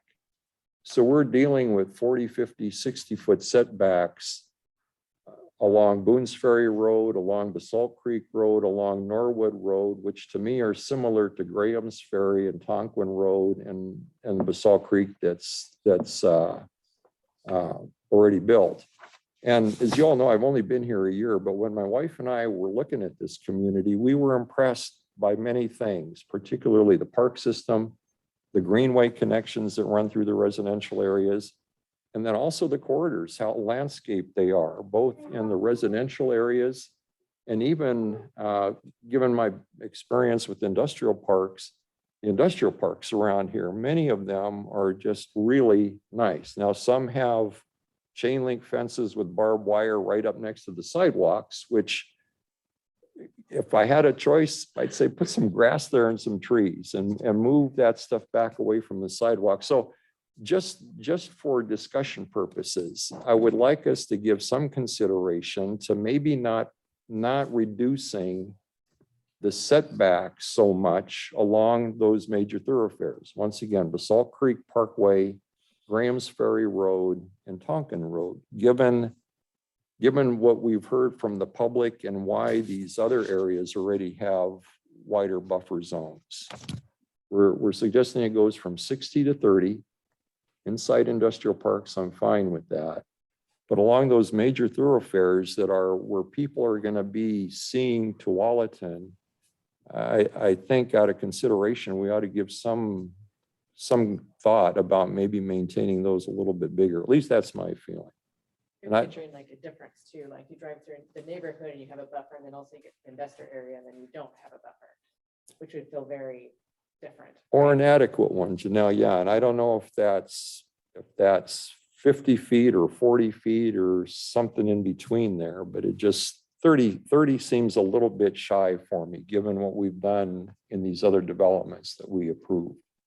I have to say, when I was asking my question about, a 10-foot setback with an 85-foot Yeah, building, yeah. my thinking was even less on, the curb appeal, as it were, and more on trying to make sure that the space remains accessible and walkable for pedestrians, cyclists, other people that might want to move through it between buildings or from their parking to their place of work, and not be sandwiched right up against between a road and a series of industrial buildings. That's also important. Yeah. And I think I can unpack at least the 10-foot setback for commercial uses and how that potentially might feel once it's developed. I think our goal or thought behind that was to encourage pedestrian-friendly development for commercial uses, so that nearby neighbors could potentially build police uses as opposed to more of a suburban type development where you drive to them and the parking lot may be located in the front. Mhm. And then with the commercial size limitations, it's doubtful that we'll have a skinny footprint that goes up 85 right. feet. So I think in some ways, the market will kind of monitor itself in that regard, Yeah, but I'll hand it over to. I think it makes sense. I mean, so a couple of things is that I think that those are some good observations. I think I would add a little additional context. So, I mean, some of the setbacks, the Basalt Creek Parkway was intended to protect the future residents. Mhm. And so when we're talking about the industrial development that abuts it, that's not necessarily as much of a factor. Protect them from what, Steve? Protect them from being adjacent to the parkway. For noise or aesthetics or? Both. Okay, I mean, the parkway was also envisioned as different. I mean, at one point, some of that provision dates back to even pre-Basalt Creek, where the parkway was potentially envisioned to be this I-599 connector. And so like, there's a long kind of history attached to it, and we've kind of kept that setback in all the way through just because we've heard that that was important to people, that it remain, and kind of not necessarily push back on it.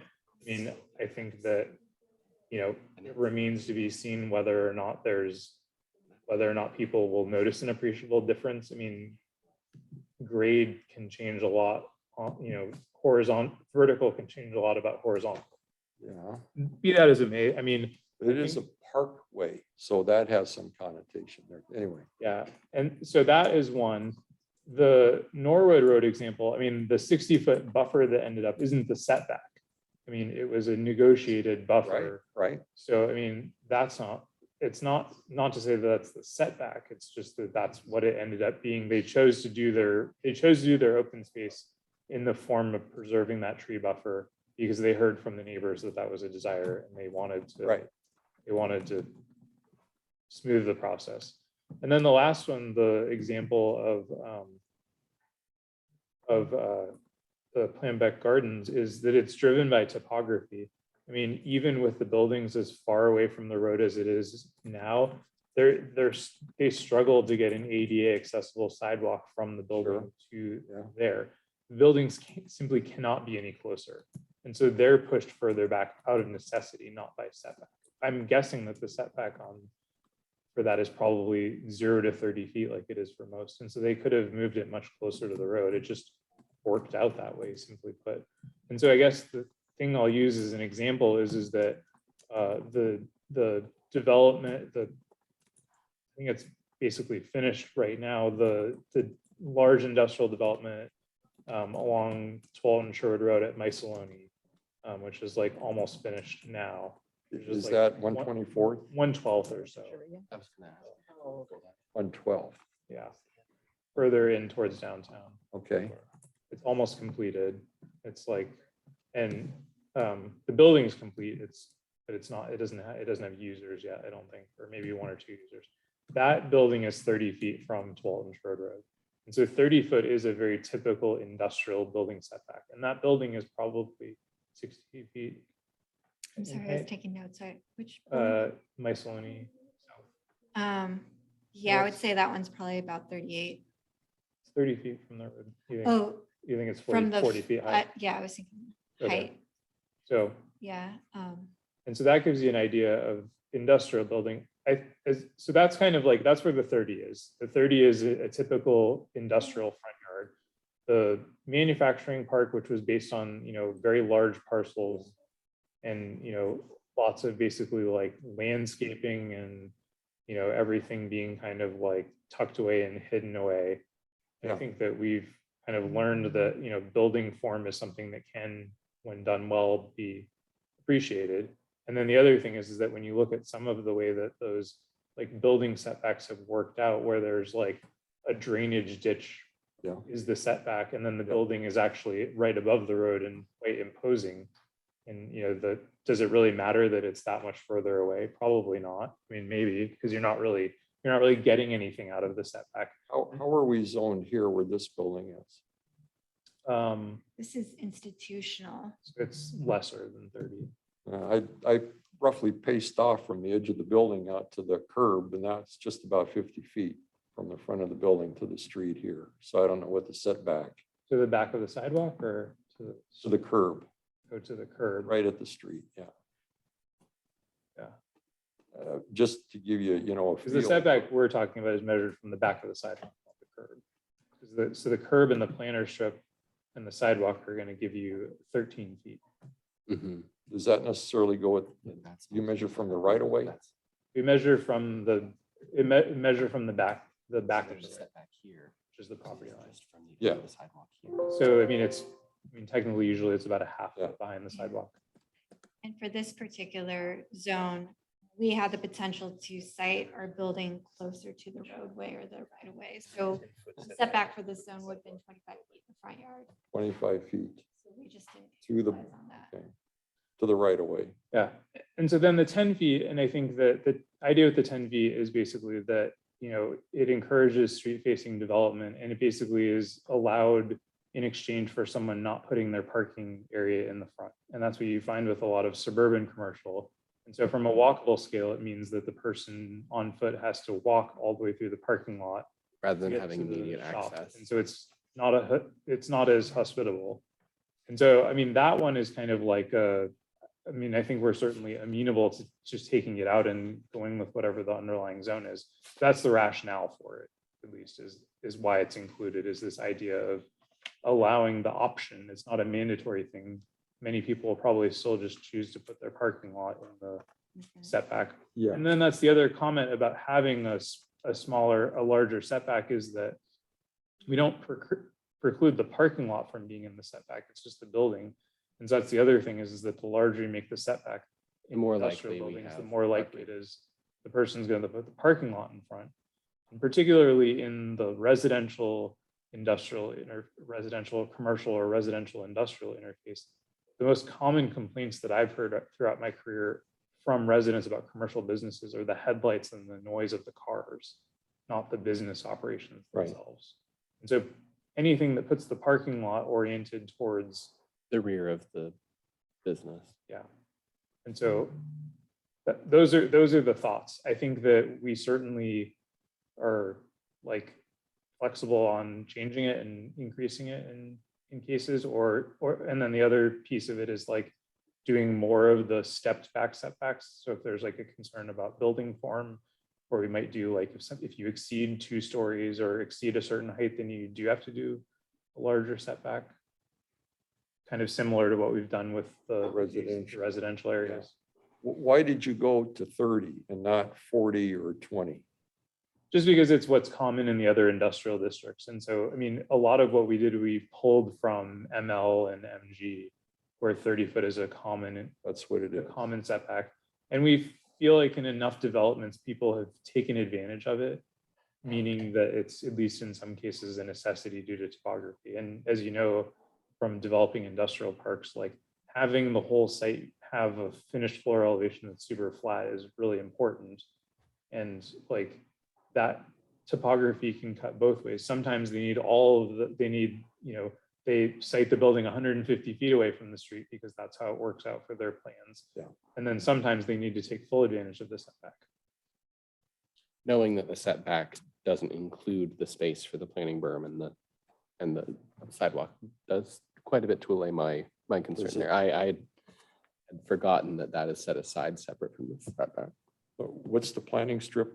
So we were just taking a look here. It's that 13-foot space from the We're looking curb at, to the Lower to the Boone's interior Ferry, side of the just south sidewalk. Bridgeport, where you've got all those buildings sliced in and Yeah.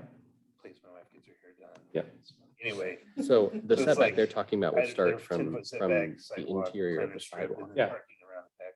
Yep. Oh, yeah. We're not talking from the road. We're talking Yeah. from here. And again, I mean, I'll just say in my experience doing commercial suburban development in Happy Valley, it's not as likely of a building form. Most people will still prefer to put the parking lot in front. It just, I mean, for the same grade and like stormwater and all kinds of other like technical nerdy reasons, it works out better to plan a development with the parking in front. And so again, because it's not a super likely form, if the commission, doesn't want to like take on the responsibility of having that form, we can easily jettison it from the code, I think. Which form? Jettison which form? The 10-foot setback as one. And then, I mean, again, I think that if there's an interest in having a tweener zone, something that's between MP existing and the industrial zones where 30 is typical, we can certainly. Maybe some thought should be given to the height of those retail buildings adjacent to Graham's Ferry with that 10-foot setback. But I think at 20,000 max per outlet, Again, having that footprint is going Yeah. to and I think lot industry is a good example of it. That building is like to the square foot, 20,000 exactly, and has, I think, 4,000 or 5,000 square foot spaces in it. And I think, and of course, parking in front. Well, Steve, you've made your case. I won't pursue it further. I just think Tualatin has developed very, very nicely. And when I saw it go from 60 to 30, that caught my eye right away. Yeah. And so I think the other question to your point, because I read through your email, is like, is there an interest and desire of like adding more to what the buffering is like in the setback along roads, kind of similar to what it is in where we're requiring this type D buffer along the interface between. Personally, my biggest gripe is a chain link fence with barbed wire. Now, I know for some security purposes, firms need to do that, but as I drive up Teton and these other streets, around here, those are the ones that stick out to me as, can't they hide? And not just with slats through the chain link, but with some kind of vegetation would be good. These walls, I didn't realize it could be a berm, Aaron. It talks about a wall, but a wall is considered as a berm. So with the menu of screening options within the table, I thought one was a berm, and I can double check that. Well, berm would serve the purpose too, is if it's landscaped. So, yeah. And these are masonry walls or stone or brick or. So I don't know if our menu of options in the screening gets as specific as the material. I recall it saying wall or fence, but let me look into that. I'll circle back with you. I also wanted to highlight too that we do have setback standards for fences proposed within the zone, and they're currently at 10 feet, but if Yeah. you feel that we should. But I think it's an interesting idea to require that if you have if you have a non-decorative fence, that you require vegetative screening of the fence. Interesting idea. Right in general, right? Yeah. I know the city puts a lot of black chain link around its bioswales, and that, for some reason aesthetically, that doesn't strike me as much as a silver one does, galvanized one does. Those seem to blend in better, but then again, those bioswales are pretty well vegetated on the interior. Yeah. They are, yeah, I mean, there's been a reluctance in general, to mandate fencing types, except for in that context. But I think it's an interesting idea. We can, A decorative fence or vegetative screen would kind of soften the impact. And again, particularly along the corridors, what happens on the interior, not that big an issue for me. that makes sense. But I don't know how the rest of the folks, they want to go through that.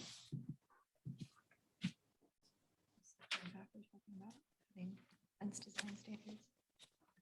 Or just at least like some kind of like tying the landscaping requirements with fencing, because you have that 10-foot setback. And so it's like, what happens in that fence setback? And I think that first, it makes some sense for certain types of fences. Like if you have a, bare chain link, then you have to do vegetative screening. Like acknowledging that people have security needs, but then also trying to like find a way to make the interface more pleasant. With the public realm, yeah. Well, and for an example, there's a section of abutment between a country club and a road right behind my apartment where I go biking and walking very often. And there's a huge section of that where it is chain link with barbed wire along the top, but most of it is engulfed in a shrub, except for the sections where the shrub has died off. They're trying to get it to grow back up. And it does make a difference to have it. It's a little less prison-like. Good, yeah, good analogy. I'm just curious. Can you all hear me? Yeah. I am curious if there is a preferred setback length for emergency services.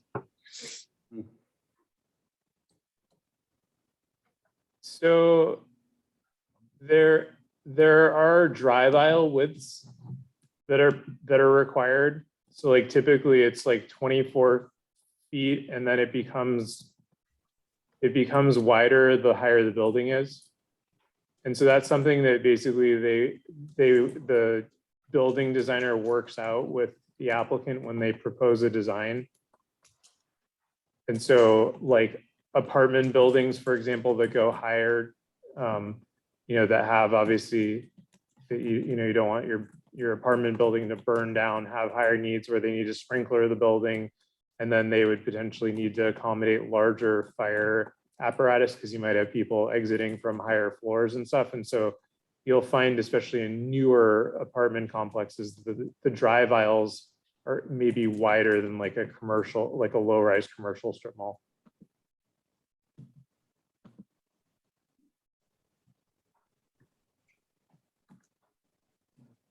Does that answer your question, Brittany? Mm-hmm. Okay. Thank you.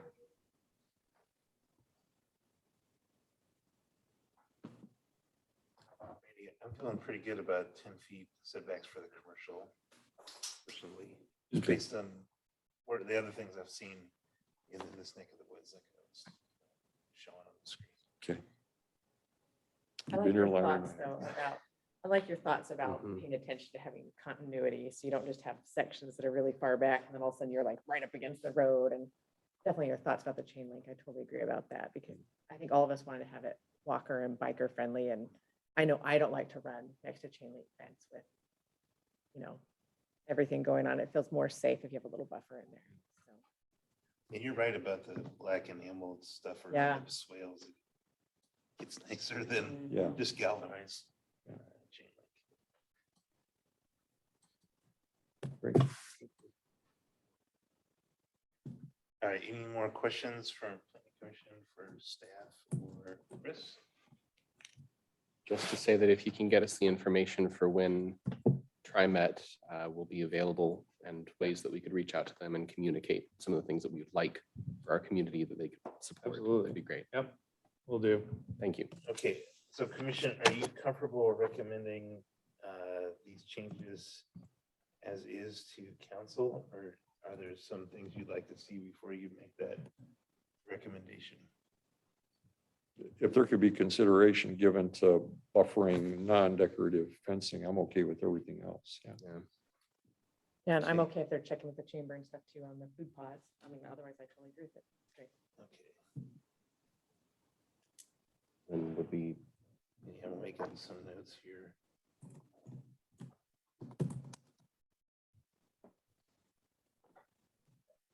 I guess obviously the traffic study as well.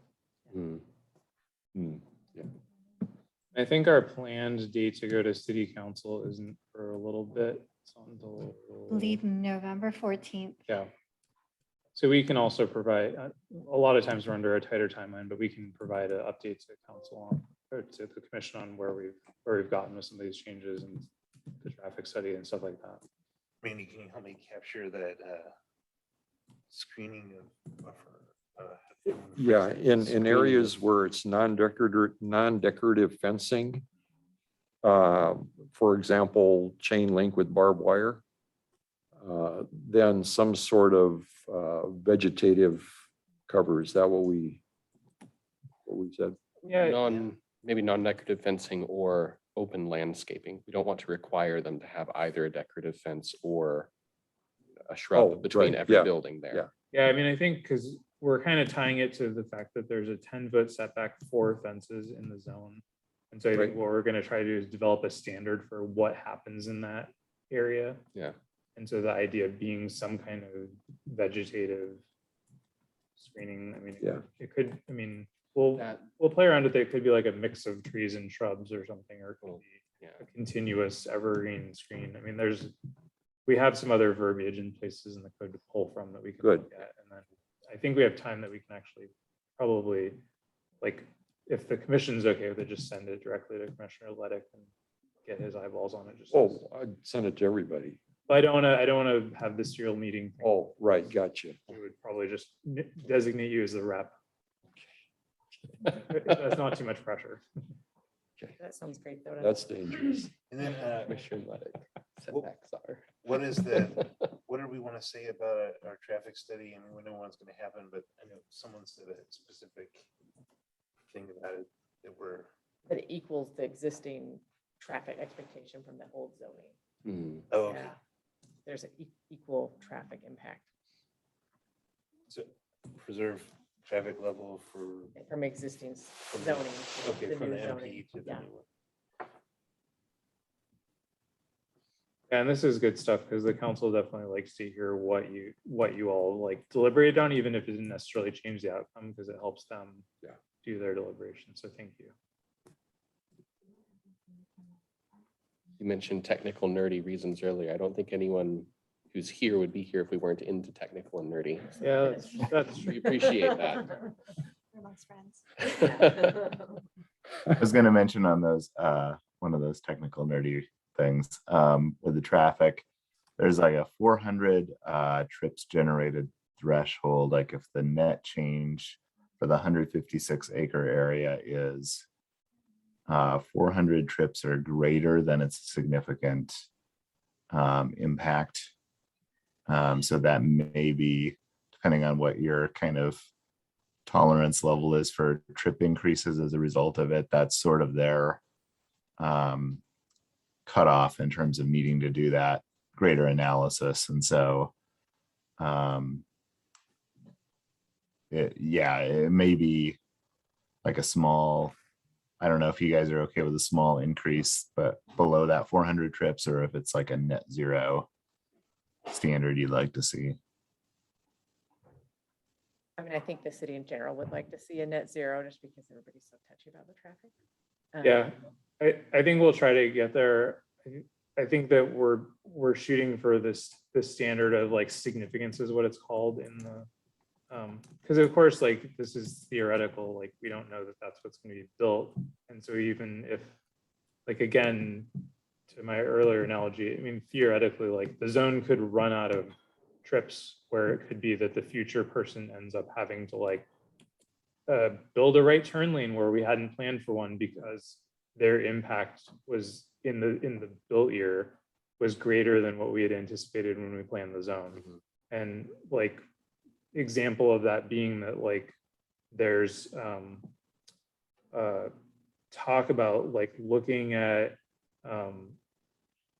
rezoning part of the Horizon site to allow for apartments instead of the school use. And so the trip generation would be net zero because schools actually, as you know, all of you who've had kids, schools generate a lot of trips. And so it's actually like kind of an equal trip generator to an apartment use. But like in the early analysis, need for a signal at Norwood and Boone's was identified, even though it's not in the current long range plans. And so so just even analyzing the impact of the built year development can cause the need for improvements to be identified that weren't identified in the long-term system plan. And so it can even be, even when it's net zero or a slight reduction, like that you still end up having development build things that make the on the ground conditions function better than had they just kind of broadly marched forward. Not say that we can avoid traffic, but No, anything you do. every to little help bit is good, Yeah. Okay, I move that the Tualatin Planning Commission forward a recommendation of approval for plan text and plan map amendments 22-0001 to City Council with the following additions. We'd like the shout out to the Chamber of Commerce specifically on the food pod addition. And secondly, we want have to look at non-decorative fencing, specifically looking at some kind of vegetative screening standard, or some kind of standard, perhaps a vegetative screening for non-decorative fences. And then lastly, we'd like to preserve the traffic level from current manufacturing park to the new CE. What's the E stand for? employment. Employment. Ah. Perfect, okay. I hear a second. on Second, that? I'll second Okay. it. All those in favor say aye. Aye. Aye. Aye. Thanks, Brittany. Okay, so it's unanimous recommendation, those additions. Thanks, Chris. Yeah, thank you. Chris. Really appreciated your help with that. Thank you. All right, moving to our next agenda item, communication from city staff. Roll right into action, future action items. Yeah, that is the communication. So we'll be having a meeting in October. Our city's economic development manager, Jonathan Taylor, will be here to give a presentation. And I think at this point, he's going to be seeking a recommendation on the finalization of the, I believe the current verbiage is the core area. It's the core area downtown and part of Bridgeport Village Urban Renewal District. And so it's formation of the district boundary, which would allow it to start capturing increment assessed value and building up the tax increment funding for the district. And then there'd be future planning efforts that would include potentially downtown refinement plan and some other transportation and associated work. So I think that'll be a good one. And then our staff will be bringing to you based on direction from the city manager and discussions with council, a package of miscellaneous code amendments, basically things that we've identified from interactions with developers and the public on pieces of the code that are kind of outdated or like just cause confusion or cause bad outcomes if they're interpreted literally, things like that. And so we'll be bringing those to you, and so we'll have more discussion. And so, yeah, I think it'll be a good conversation. And again, I think, you know, we welcome any feedback, and all of them are on or off the table as the commission sees fit. And so don't be afraid to push back or give alternatives. Quick request on that. Can we get it earlier? Because I will dive into this with as much attention as I can give it, but you know, getting it when, I think that we got it on Yep, Wednesday and yep. just wasn't a lot of time to read over it. Yep, we can give you an earlier version. I think I will say that we might give you a refined version and we can identify the differences between the two, but in the interest of giving you more time to digest what's probably likely to be all over the code, yes. Yeah. Absolutely. Really appreciate that. Thank you. Sure. Welcome to the Planning Commission. Yes. Thank you. Welcome, Brittany.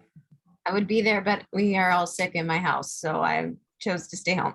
We appreciate your absence. Take care of yourself. Mhm. Thank you. All Thank you, right, Commissioner Valley. Welcome. Glad to have you here. I'm happy to be here.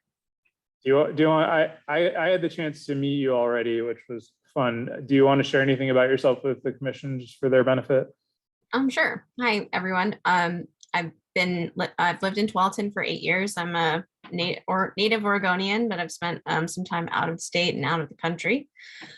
Yeah, Tualatin 8 years. I spent 6 years on the budget committee, and this last year decided that I wanted to see more of what Tualatin, the changes that will be in Tualatin over the coming years. So I decided to leave budget and see if I could get onto planning, since it seems to be a very hot topic here in the city. And I'm very close to the new Autumn Sunrise development. So I want to see how it's going to come along in the coming months and potentially years. And yeah, I've got a kid at Byram Elementary, and my husband and I work from home here and take a lot of time in the parks and love the city. So I'm happy to be here. Welcome. Glad to have you. Thank you. I don't have anything else for the commission unless there's anything you'd like to communicate back. all right. Appreciate Aaron's responsiveness to my questions. You're welcome. Yeah. I enjoyed milling them over, and it helps us kind of know if we're on the right track or if we might have to redial. So I don't want to catch anybody off guard, so prime the pump a little bit. So That's great.